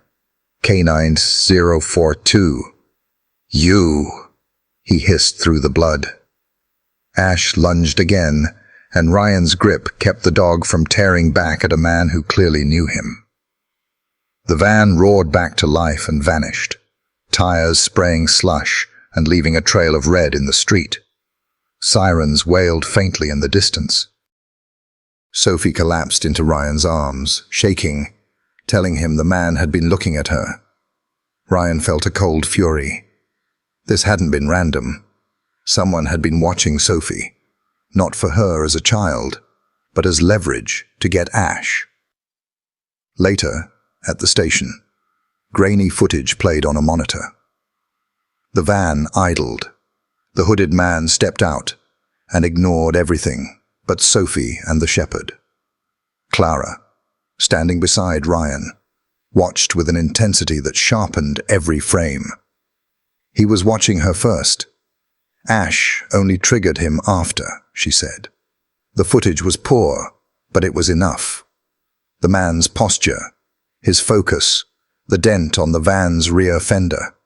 Little things that, when strung together, made a pattern. Clara's conclusion landed like a blow. Sophie had not been collateral by chance. She'd been leverage, and Ash, Canine 042, had been their true target. Ryan felt that old, steady burn of protective rage. They'd crossed a line. He crouched beside Ash, hand on the dog's strong shoulder. The shepherd's warmth steadied him, but the knowledge that the dog's original handlers still claimed him as property made his fists clench. Whoever had branded Ash had resources and reach. This was organized. The depot, the cages, the scars. Everything pointed to a system that trafficked trained animals like equipment, not partners. If they wanted Ash back, they would use whatever means they believed would work. And now they knew where to strike. His daughter. "You can't do this alone," Clara warned. "They're organized. They know how to move without drawing attention." Ryan's jaw tightened. "I won't let them turn Sophie into collateral," he vowed. If they wanted to take the dog, they'd have to take him and the town first. They pulled together what they had: grainy CCTV, scattered witness statements, the man's van description, and began to connect threads. The numbers on Ash's flank were the first thread, a faded label from a depot where dogs had been kept like inventory. Ash's scars were the second, evidence of cruelty and forced training. The third was the man's focus on Sophie. He hadn't been angling to intercept the dog alone. He'd been angling to use the child as bait. Back at home that night, Maple Hollow's quiet felt thin and fragile. Sophie slept under the watch of Ash's steady breathing. The dog curled against her bed frame, a living bulwark. Ryan cleaned paperwork in the glow of the kitchen lamp, the radio's muted static, a low companion. He imagined the van's grime, the dent, the hooded face. He thought of the depot's cages, cold metal, tags on collars, soldiers' voices barking orders. Whoever had run that network hadn't expected a family to pull a dog back out of that system. They hadn't expected a father to stand between their prize and his child. Clara's presence at the station had been more than procedural.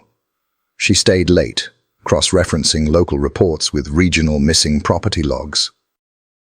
She'd pulled a file on a string of similar incidents. Dogs branded, handlers disappearing, quiet men showing up at perimeters to test boundaries. The pattern pointed to a market that supplied canine units to private contractors and darker buyers, one that valued trained dogs as assets. Ash, with his particular scars and the K9 to 042 mark, likely carried a history someone wanted to reclaim. The town felt smaller in that knowledge. Maple Hollow streets, once the measured lanes of daily life, had become a map of possible vulnerabilities. Ryan couldn't help but replay Sophie's small voice. He was looking right at me, and the memory hardened into resolve. He would not, could not, allow his daughter to become a bargaining chip for a dog he loved like family. They increased patrols, pulled neighborhood footage, and began tracing the van's path out of town. Ryan and Clara briefed neighbors discreetly. They repositioned Sophie's routines so she was never alone in public spaces. Each precaution tightened their security and frayed Ryan's nerves. The gratitude of a child who slept safe never dulled the fretful ache beside it. The knowledge that whoever's network caused those scars would be patient, resourceful, and ruthless. Ash, meanwhile, healed where he could. His wound had been minor compared to the marks carved into him long before. The burns that labeled him, the stiff gait from old knots of muscle pulled under duress. Still, he stayed by Sophie's side, an unspoken promise made manifest. When he rested his head against her pillow, Ryan thought he felt the quiet answer to his own vow. Family meant more than possession. Family meant protection. Ryan's rage tempered into plan. They would not meet those people on their terms. They would gather proof, build a case, and use the law against those who trafficked animals like equipment. They would push out from Maple Hollow, trace the depot's supply lines, and bring light to what had been kept in shadows. But first was Sophie. Keep her safe, keep Ash close, and be ready for the next move. Night settled over the town, and the echo of the earlier chaos faded into the hum of heaters and slow breathing. Outside, the van's tracks were long gone, but the memory of the man's gaze remained like a bruise. Ryan stayed awake for a while longer, hand resting on Ash's flank as the dog slept, feeling the steady thump of loyalty beneath his palm. The promise he made in that moment was simple and absolute. They would not be intimidated. They would not be broken. Whatever storm was coming, Maple Hollow would meet it together. Father, daughter, and a scarred shepherd who would not be taken again. The kitchen of Ryan's house no longer felt like a home. It had transformed into something sharper, colder, more like a war room. The table where Sophie once left crayons scattered and math worksheets half-finished was buried now under folders, photographs, and the bluish glow of Ryan's laptop. Outside, night pressed heavy against the frosted windows. Street lamps hummed, casting pale halos onto the snow-drifted street. To anyone else, Maple Hollow might have seemed peaceful, but inside, the air was wired with tension, drawn tight like a bowstring waiting to snap. Ryan sat hunched at the table, his fingers poised over the keyboard. His jaw clenched as he typed, each keystroke deliberate, heavy. Lost dog found.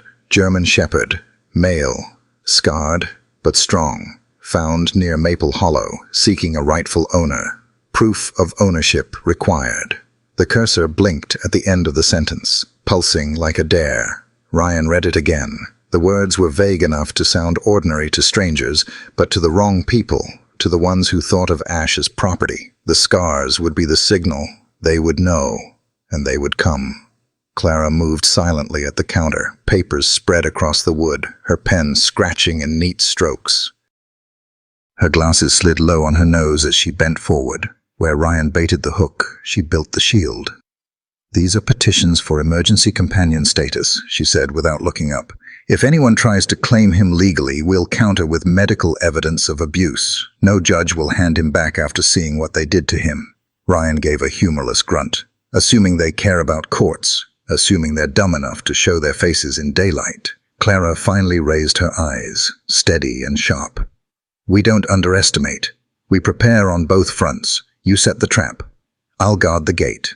At her feet, Ash stretched across the rug. His head rested on his paws, eyes half-lidded, but Ryan knew he wasn't asleep. Every so often, one ear flicked toward the door, the window, the refrigerator hum. Conditioned vigilance, Clara had called it, a lifetime of waiting for the next strike. Ryan studied him, his chest tightening. "He doesn't even know we're fighting for him."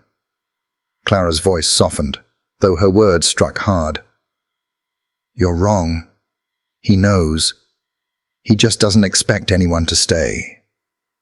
Ryan swallowed, the words sinking like stones. He thought of Sophie's trembling voice after the schoolyard attack. "Daddy." He was looking at me. That memory steadied him as he pressed post.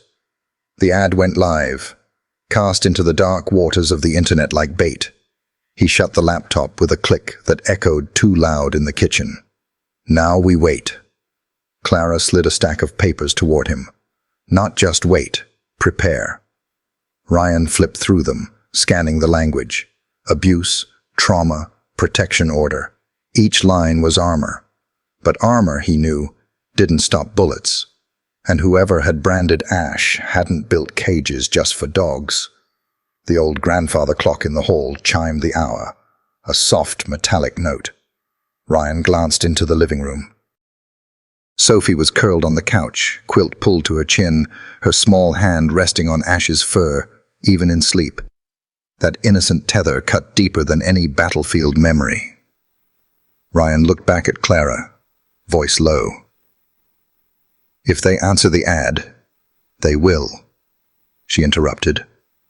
Her certainty sent a chill through him.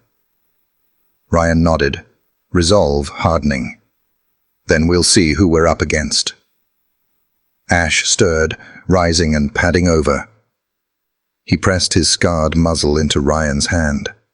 Ryan stroked the fur between his ears, rough but steady.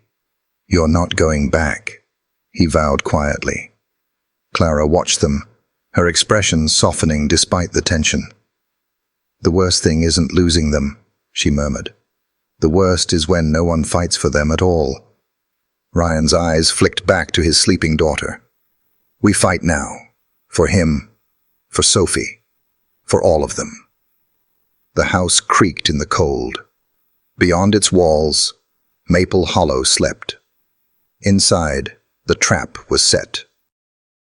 2 days later, the brittle air of the town's dog park carried the taste of winter steel. Snow crusted the ground, mixed with frozen grass. To strangers, the park was harmless.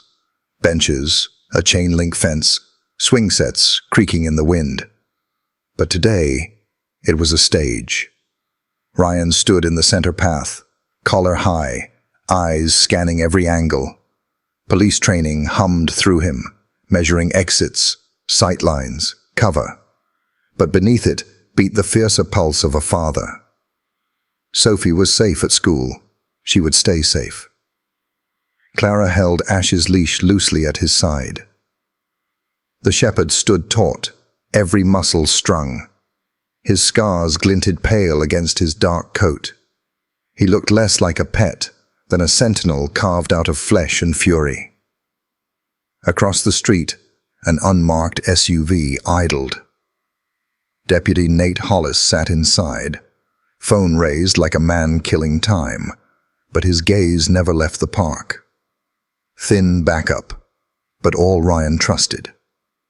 At precisely 2 o'clock, a figure appeared. Wiry, hunched, moving with predatory hesitation. A long black coat flapped at his knees. A knit cap shadowed restless eyes. Raymond Krill. Ryan knew him on sight. Some men carried guilt in their shoulders, others in their eyes. Krill carried it in both. His gaze landed on Ash and faltered.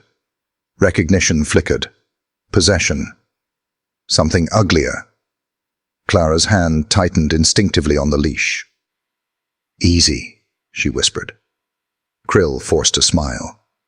"Yeah," he said, voice scratchy, too rehearsed. "That's him. That's my dog. Ranger." The word fell into the frozen air like a cracked note. Ash didn't move. He didn't wag, didn't lunge. He stared, stone still, ears pinned, lips twitching just enough to flash a line of teeth, before stilling again. The silence was worse than any growl. It was loathing. Krill crouched, stretching a trembling hand. "Come here, boy. Don't you remember? Ranger, it's me." Ash shifted forward one deliberate step, not toward affection, toward confrontation. His body lowered, weight sliding onto his front paws. His eyes cut through Krill like knives. Ryan's voice broke the air, calm but edged like steel. "Funny, doesn't look like he forgot. Looks like he remembers exactly who you are." Krill's smile cracked.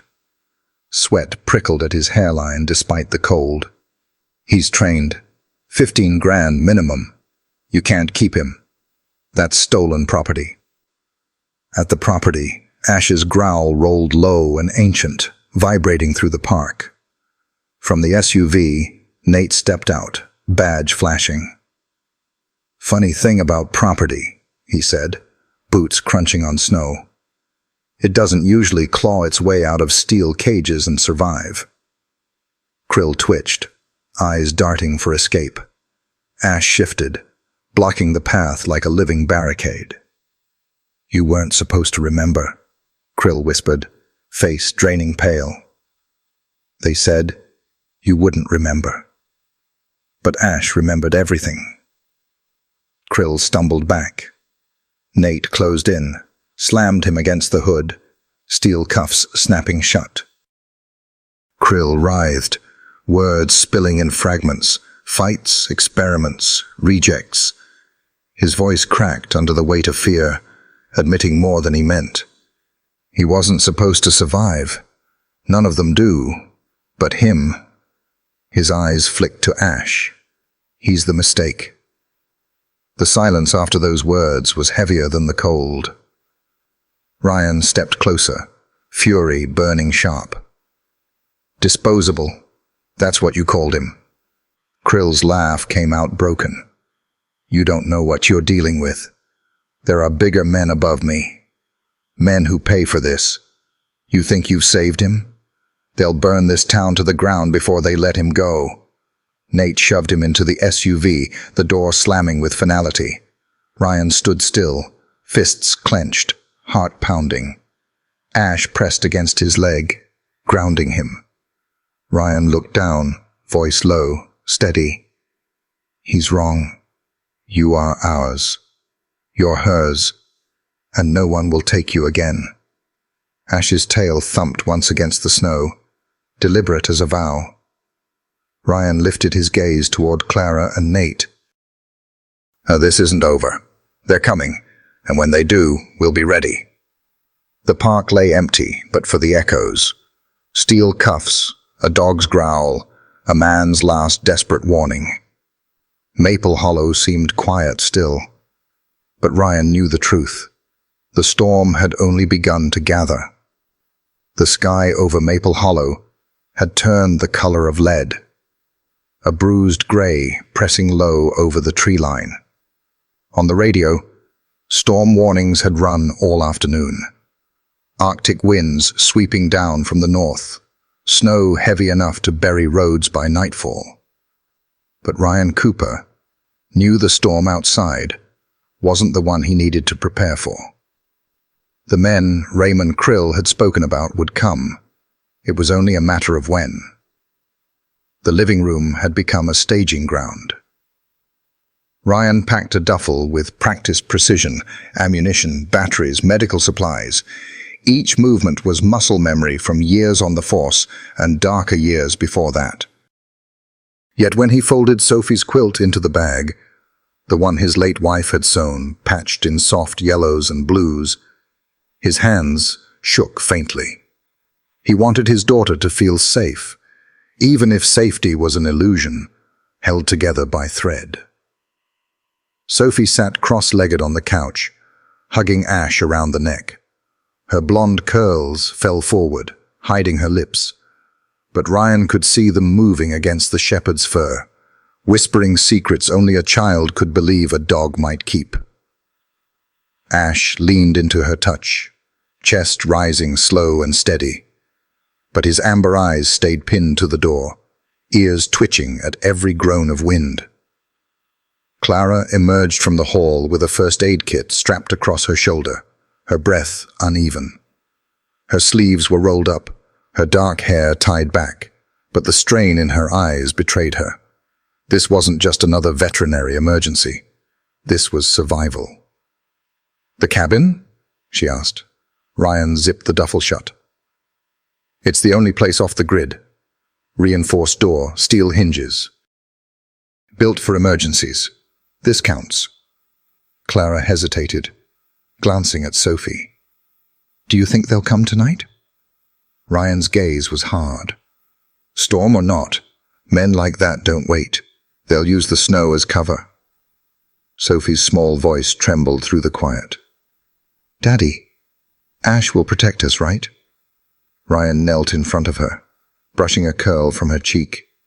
Her blue eyes shone with the kind of faith only a child could give, without question. He swallowed. "Yes, sweetheart. Ash will protect us. But we'll protect him too." Ash pressed closer, his scarred muzzle brushing Sophie's arm as if sealing the promise. Minutes later, boots shuffled across the porch.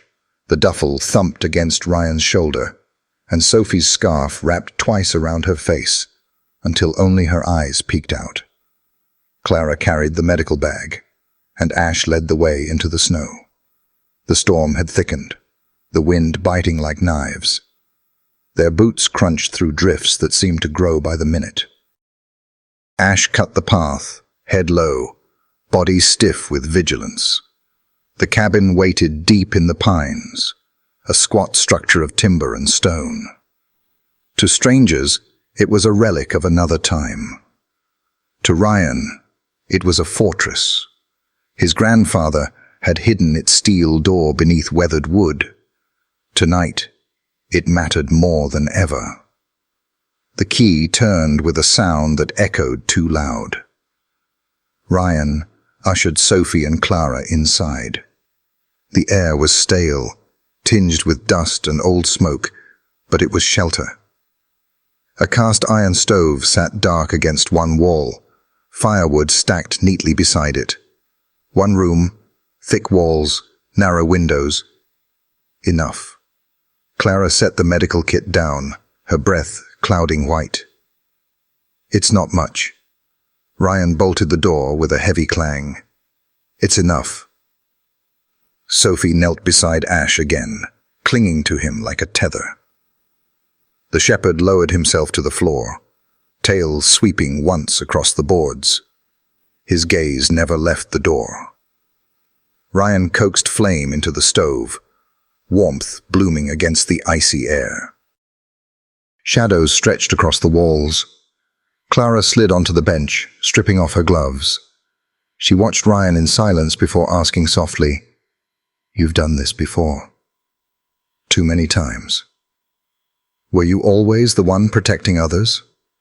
His hand stilled on the fire poker. Memory came unbidden. Nights in desert barracks, folded flags, his wife's voice telling him to come home alive. Failures that had carved themselves into his bones. "No," he said, voice raw. "Sometimes I failed." Clara didn't press. She only looked at Ash, ears pricking at the storm outside. "Well, tonight, none of us can afford to." The wind howled harder, battering the walls, rattling the window panes. Sophie curled against Ash, her fingers buried in his coat, even as sleep pulled at her eyes. She had drawn him with a halo just a week ago, taping the picture above her bed. Ryan saw that image now, Ash glowing like an angel, and it cut into him like both hope and warning. He sat near the door, rifle across his knees, pulse matching the storm's rhythm. Clara gripped her pistol, knuckles white. The shepherd's body stretched long, eyes shifting from shadow to shadow. Then it came, a crunch, deliberate, heavy. Ash snapped upright, growl ripping low from his chest. His hackles bristled, his stance angled toward the door. Another crunch. 3 shadows moved across the snow outside. "Positions," Ryan hissed. Clara swept Sophie into her arms, pressing the girl's face against her chest. Ryan pressed a finger to his lips. The first blow rattled the steel door. Snow sifted from the rafters, the hinges groaning.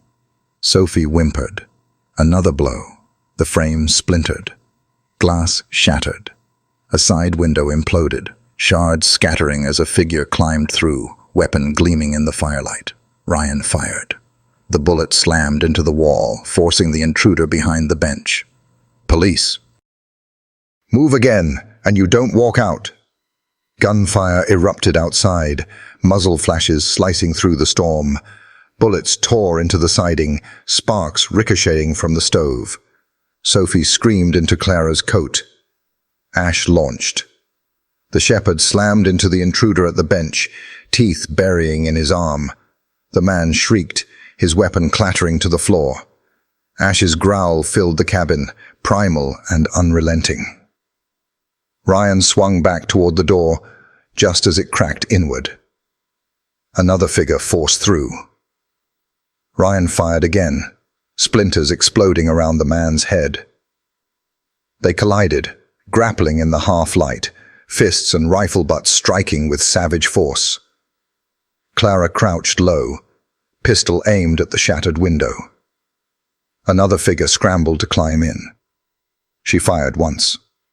The body toppled back into the storm, vanishing into the white. Ash dragged his opponent across the floor, blood smearing under his paws. The man cursed, screamed, then begged. Ash's teeth held, iron and merciless. "Orders are orders," the man gasped. "He's not yours."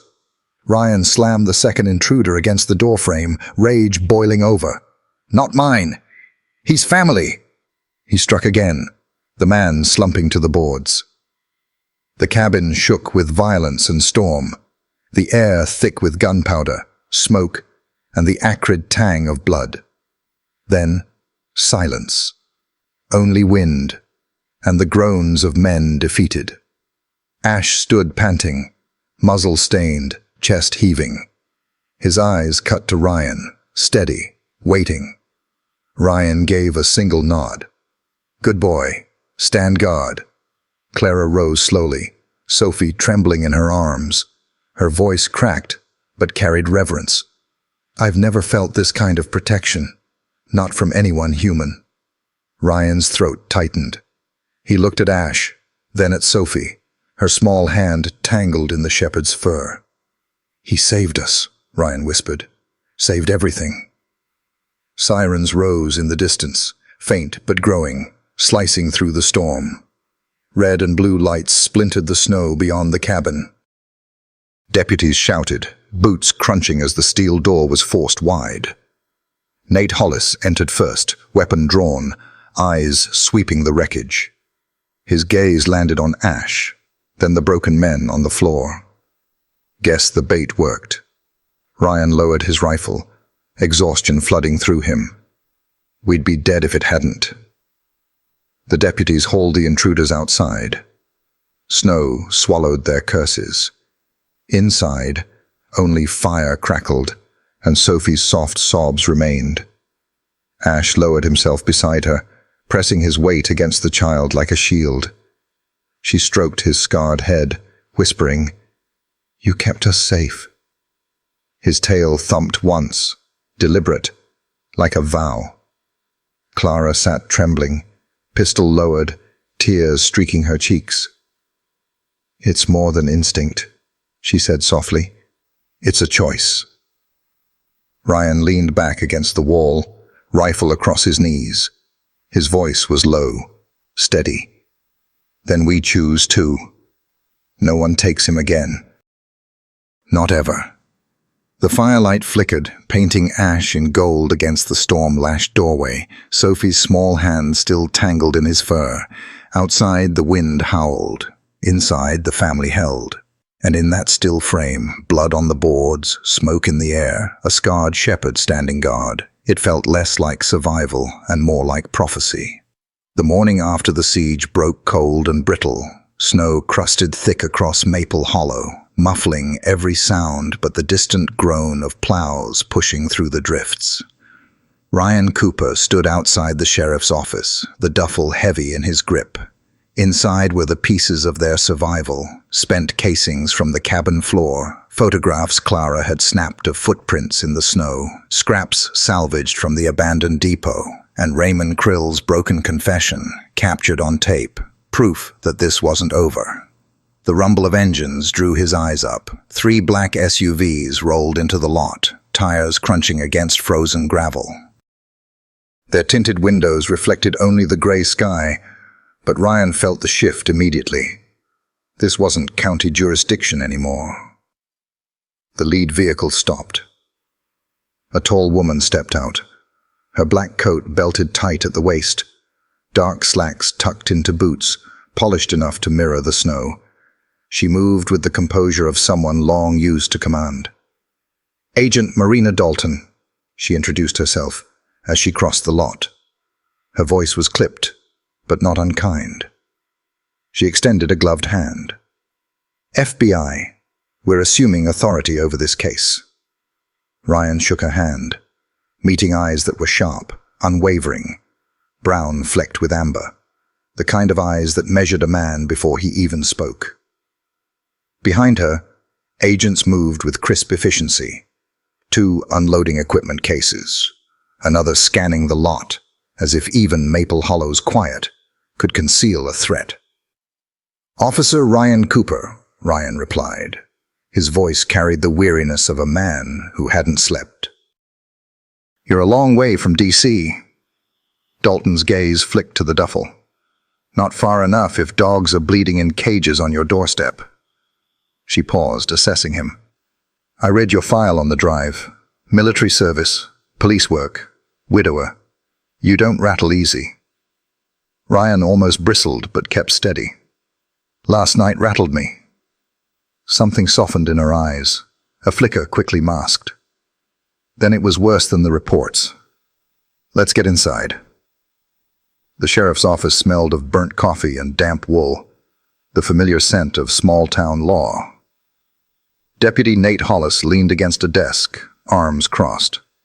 He straightened as Dalton entered, his nod respectful but guarded. Local lawmen never welcomed federal takeovers. Dalton didn't waste time. She gestured to the table. "Empty the bag." "Walk me through everything." Ryan unzipped the duffel, laying out each piece, brass casings from the cabin, a cigarette butt left smoldering near his porch, Clara's photographs of boot prints, and finally the recorder. He pressed play. Krill's trembling voice filled the room. He wasn't supposed to survive. None of them do. They test them, stimulants, restraints, until they break. Then they sell the ones left standing. The words crackled through the office, thin but heavy. Ryan's jaw tightened as Sophie's face flashed in his mind. Her hand clutched in Ash's fur, whispering, "You kept us safe." Dalton listened without moving, hands clasped behind her back, her sharp gaze narrowing with each sentence. When the recording clicked off, she tapped one finger against the table. "We've heard whispers for years, rumors of a program stripping dogs to instinct, then selling them back into shadows. But this," she nodded at the recorder, "this is the first time anyone has said it plain." Nate's voice cut in, rough with exhaustion. "So you swoop in, file paperwork, and let the real bastards vanish into the wind." Dalton's reply was flat steel. "No, Deputy, we swoop in, collect everything, and dismantle it from the top down, but we need every scrap of evidence you've got." Ryan slid forward the last photo, the cage with K9-042 etched into steel. Dalton studied it, her jaw hardening. K9-042, she repeated quietly, almost reverently. "That's a military designation, which means this isn't just a fight ring. This ties to government channels." Clara, silent until then, stepped forward. "He still reacts like a service dog, alert, protective, responsive. They tried to break him, but they couldn't erase who he was." Dalton's gaze shifted. "And you are?" "Dr. Clara Jensen. I've been treating his injuries." Dalton's sharpness eased a fraction. "Then you know better than anyone what was done to him." Clara's voice trembled with anger. "Yes, and I know what it means that he's still standing." Ryan leaned forward, his palms flat on the table. "So, what's next? Because if Krill was right, they're not going to stop. They'll come for Ash. And for us." Dalton met his gaze without blinking. "Then we make sure we're ready. My team will hit the depot within the hour. If there's evidence left, we'll find it. If there are still dogs alive—" Her voice caught, but she steadied it. "We bring them home." For the first time since the cabin siege, Ryan felt something ease inside him. Not relief. Not yet. But the flicker of belief that they weren't standing alone anymore. The convoy rolled through Pine Hollow like shadows across the snow. Headlights carved pale tunnels through the storm. Agent Dalton rode in the lead vehicle, maps spread on her lap, her pen tapping a steady rhythm against the margin. 3 minutes out," she said into the radio. "Compound disguised as a hunting lodge. Alpha breach left. Bravo take rear. Expect resistance. Expect animals." Ryan sat in the back of another SUV, Ash pressed against his knee. He hadn't wanted to come, but Dalton insisted. "He remembers. He can lead us where we can't see." Clara was safe with Sophie back in town, but the weight of leaving them gnawed at him. His hand tightened on Ash's collar. The shepherd's ears flicked forward, nostrils flaring. "He knows this place," Ryan muttered. Dalton's voice crackled back through comms. "Then we don't waste a second." The SUVs halted. Boots crunched against ice as agents fanned out, rifles raised, safeties clicking. Snow hissed in the floodlights. "Go," Dalton ordered. The ram struck first, splintering wood. Shouts tore through the night. "FBI, down on the ground." Armed men scrambled inside, weapons half raised before being forced flat. Gunfire barked, brief and frantic, cut short by suppressive fire. Ryan followed Dalton through the breach. The first room was dressed like a hunter's lounge, mounted antlers, fire crackling in the hearth, the facade of rustic peace. But Ash pulled forward, growling, his body low. He led them straight to a false wall. One kick splintered the boards. Behind it lay rows of cages, stacked too high. The stench struck like a blow. Urine, blood, ammonia, so thick it seared the nose. Then came the sounds. Whimpers, scratching, the hollow cries of dogs too long forgotten. Dalton's face set like stone. "Get them out." Bolt cutters snapped locks. Cages swung wide. Shepherds staggered forward, ribs ladder-thin, eyes clouded but still searching. A Malinois crawled on trembling legs. Even a litter of pups whimpered from the corner, their paws far too big for their fragile frames. Ash strained forward, pulling Ryan straight to the weakest. He nosed at one cage, pressing his forehead to the bars until the agent snapped the lock. The gaunt shepherd stumbled free, collapsing against Ash's flank. Ash braced, steadying him, tail brushing once in slow reassurance. The hall filled with movement. Agents carrying dogs, blankets spread across the floor, syringes of fluids prepped with urgent hands. Ryan knelt by a Malinois, one eye swollen shut. The dog flinched, then leaned into his touch, shivering. His throat tightened. "They weren't supposed to make it out," he murmured. Dalton crouched beside him, voice softer. "But they did, because of him." She nodded at Ash, who was guiding agents, pawing at cages, refusing to move on until each was opened. At the far end, Ash froze. His body stiffened, tail rigid, a growl vibrating deep in his chest. Ryan followed, heart pounding. The cage was smaller, buried in shadow.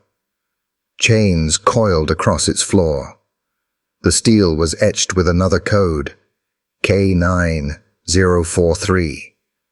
Dalton's voice dropped. "They weren't just training one." Ash's growl deepened, but then he turned. A puppy had been carried free, crying weakly. Ash nosed the pup gently, licking its face, his fury softening into tenderness. He stood over it, as if declaring, "This one lives." Ryan's chest ached. He thought of Sophie's drawing, the halo over Ash's head. In this room of horrors, it didn't feel like a child's fantasy. It felt like prophecy. Dalton's voice cut through the silence, low and fierce. "Photograph everything. Catalog it. This ends here." Outside, floodlights blazed. Agents hauled crates, photographed evidence, loaded dogs into transport vans. The night once filled with cruelty now thrummed with the rhythm of rescue. Ash stepped into the snow, breath clouding, his head lifted against the storm. For the first time, he didn't look like a number burned into steel. He looked like what Sophie had seen all along, an angel standing watch. And Ryan knew, as long as Ash remembered, justice would follow. The snow had not yet melted from Maple Hollow's streets, but that evening the town glowed with warmth. Golden lights swayed gently above the square, strung from lamppost to lamppost. Despite the bite of winter, families crowded together, their breath rising like smoke into the night. Ryan stood near the entrance of Town Hall, with Sophie tucked close to his side. Her mittened hand clutched his, her eyes wide as she tried to take it all in. At his feet sat Ash, brushed clean, scars gleaming faintly in the lamplight. He looked regal, his ears pricked, his chest broad. The murmurs softened when people noticed him. Many reached for handkerchiefs, as though the sight alone pierced straight through them. Inside, the hall had been transformed. Banners, hand-painted by schoolchildren, lined the walls. The largest, stretched across the center, read, "For the ones who couldn't speak." Ryan's throat tightened. He thought of cages and dimmed eyes, of dogs who had never reached this moment. Yet one had, Ash, and tonight the town would honor him. Mayor Harris stepped to the podium, his voice rich with feeling. Friends, neighbors, tonight we gather for more than ceremony. We gather for truth, for courage, for loyalty that didn't come from where we expected. He spoke of the darkness the town had faced, of cruelty uncovered. Then his voice warmed. But we did not face it alone. We had a protector, scarred, yet undefeated. A dog who carried hope out of the shadows. The mayor gestured for Ryan, Sophie, and Clara to bring Ash forward. Sophie skipped ahead, her scarf trailing like a ribbon, while Ash's claws clicked softly on the wood. The moment they reached the stage, applause filled the hall, not raucous, but reverent. Ash sat at center stage. Sophie knelt to hug his neck, refusing to let go. Mayor Harris lifted a polished wooden plaque. Its inscription caught the light. Ash, survivor, protector, light in our darkest hour. He knelt and offered it to Sophie. Her hands trembled as she held it against Ash's chest. She whispered into his ear, her voice small but fierce. "See? They know you're our hero." Ash blinked, his tail brushing once against the stage. The crowd rose to their feet, applause rolling like a wave through the hall. People clapped until their palms ached, some wiping tears, as the shepherd sat in quiet dignity. Ryan looked out and felt something shift inside him. For years, grief had hollowed his life, but here, beside Sophie, with Ash at his side, he felt the weight lift, shared now by an entire community. Clara leaned close, her whisper steady. He gave them hope, and maybe he gave it back to you too. Ryan couldn't answer, but the truth was written across his face. In the weeks that followed, Maple Hollow became a town alive with purpose. Trucks rattled through the square, unloading lumber and steel. Volunteers, farmers, carpenters, even high school students, bundled in heavy coats, worked side by side. On the outskirts of town, where an old dairy barn once sagged in ruin, a new structure began to rise. They called it Ash's Haven.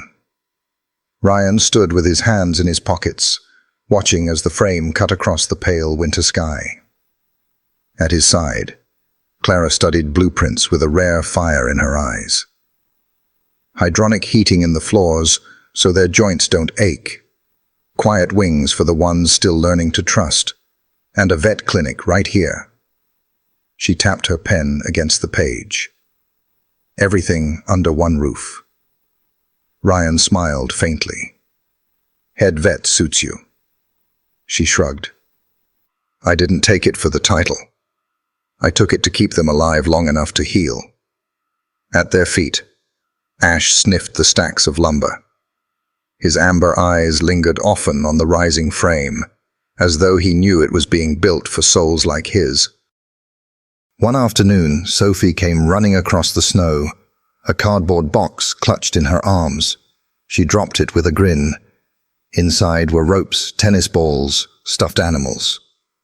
"These are for them," she announced, "so no dog feels alone when they first come." She darted toward the half-finished kennels, placing a toy carefully in each space. A green rope in one, a stuffed rabbit in another. At the far end, she set down a teddy bear, her voice barely above a whisper. "This one's for the puppies." Ryan's throat tightened. She had lost so much, yet here she was, offering comfort to strangers with fur and scars. Work carried on, hammers striking in rhythm. But beneath the noise ran a quiet reverence, as though everyone knew they weren't just building walls. They were building a promise. When the doors of Ash's Haven finally opened, sunlight spilled across the snow. Inside, the barn no longer smelled of mildew. Instead, the air carried pine shavings, fresh hay, and the faint tang of disinfectant. Heated air hummed softly from vents. Kennels lined the walls, each with a blanket and a toy. Some held German shepherds with sunken sides, others Malinois with wary eyes. Puppies pressed their ribs against thin coats. Each bore scars, but each now had safety. Ryan stood at the entrance. Sophie perched on his hip, Clara ahead with a stethoscope, and Ash padding silently beside them. Sophie wriggled free and ran to the nearest kennel. A trembling shepherd mix pressed into a corner, ears flat. Sophie slid a stuffed rabbit through the bars. "It's okay," she whispered. "You don't have to be scared anymore." The dog sniffed, nudged the toy closer. Sophie turned, beaming. "See? It works." Ryan swallowed hard. Clara moved from kennel to kennel, checking bandages, whispering reassurances. At the row of weakest dogs, Ash lowered himself on his belly, pressing his nose to the bars. Slowly, one by one, the others crept closer. His tail brushed steady against the floor, silent reassurance. Ryan whispered in awe. "He's telling them they're not alone." Clara nodded. "He's doing more than medicine ever could." By afternoon, the yard gates opened. A few of the stronger dogs bounded into the snow. Their joy was hesitant at first, then wild. Sophie cheered as Ash cut through the drifts beside them, nudging them forward when they faltered. Ryan leaned against the fence, Sophie's laughter ringing in his ears. For the first time in years, the sound was pure. His chest ached, but not from grief, from something brighter, hope. Clara joined him, her breath misting the air. "You feel it too?" He nodded. "Peace, for the first time since she passed. Peace." Her eyes softened. "Then this place has already done its work." As night fell, lanterns flickered inside the barn. Volunteers lingered, reluctant to leave. Sophie curled asleep against Ash on a pile of blankets, her small fingers tangled in his fur. Above them hung the banner, Ash's Haven. Its words glowed in the lamplight. Not just a name, but a vow. Ryan whispered into the quiet, his voice steady. "We're home." Ash stirred, his tail brushing gently against Sophie. His eyes met Ryan's, steady, unyielding, as though confirming the truth. And for the first time in too long, Ryan smiled. Not the forced smile of a grieving man, but the unguarded smile of someone who had finally found his way back to life. The wind had settled by the time night draped itself across Maple Hollow, leaving behind a stillness so complete, even the pines seemed to rest. Snow glimmered faintly beneath the porch light, while inside Ryan Cooper's house warmth spilled from every corner. The hum of the furnace, the crackle of logs in the hearth, the muted rhythm of a family breathing under the same roof. Upstairs, Sophie lay curled beneath her quilt, golden curls scattered across the pillow. Beside her, Ash slept, chest rising and falling in steady rhythm. Every so often his tail twitched, thumping lightly against the floorboards as if he were dreaming of a chase he no longer had to fight. Sophie's small hand rested on his fur, fingers curled as though holding on to the world's most unshakable anchor. Ryan lingered in the doorway, his heart tightening at the sight. For weeks, Sophie had woken screaming, crying for a mother who couldn't answer. But since Ash had entered their lives, the nightmares had gone silent. Her sleep was deeper now, safe, anchored by the dog who had saved her. A creak on the stairs drew his attention. Clara appeared, auburn hair slipping loose from a braid, cardigan wrapped close around her shoulders. She followed his gaze into the room, her expression softening when she saw Sophie pressed against Ash. "She sleeps deeper with him there," Clara whispered. Ryan nodded. She used to call out every night, but not anymore. With him, she just rests. They stood together in the doorway, two adults fractured by different griefs. Watching as a scarred dog bridged the distance, neither could cross alone. For a while, the only sound was Sophie's quiet breathing and Ash's sighs. Ryan spoke at last, his voice low, rough with truth. I don't know if it was chance or something higher that brought him to us that night, but he healed something in her I thought I couldn't reach. Maybe something in me, too. Clara's eyes glimmered in the hallway's dim light. You're not the only one. For years after I lost Vesper, I swore I'd never let myself get too close again. I patched up animals, but I didn't let them in. Ash didn't give me that choice. He demanded it. A soft smile touched her lips, and I trusted him. Their eyes met. Ryan felt the weight of her hand when she touched his arm, gentle but sure. Not pity, not fleeting comfort. Something real. Strange, Ryan murmured. How one broken creature can bring together two others who didn't even realize they were still searching for something whole. Clara shook her head softly. Not strange, just right. They looked back toward Sophie. She stirred in her dreams, and Ash shifted closer, draping his head protectively across her legs. Clara's breath caught. That's not instinct, she whispered. That's devotion. Ryan swallowed hard. He's not guarding out of duty anymore. He's choosing us.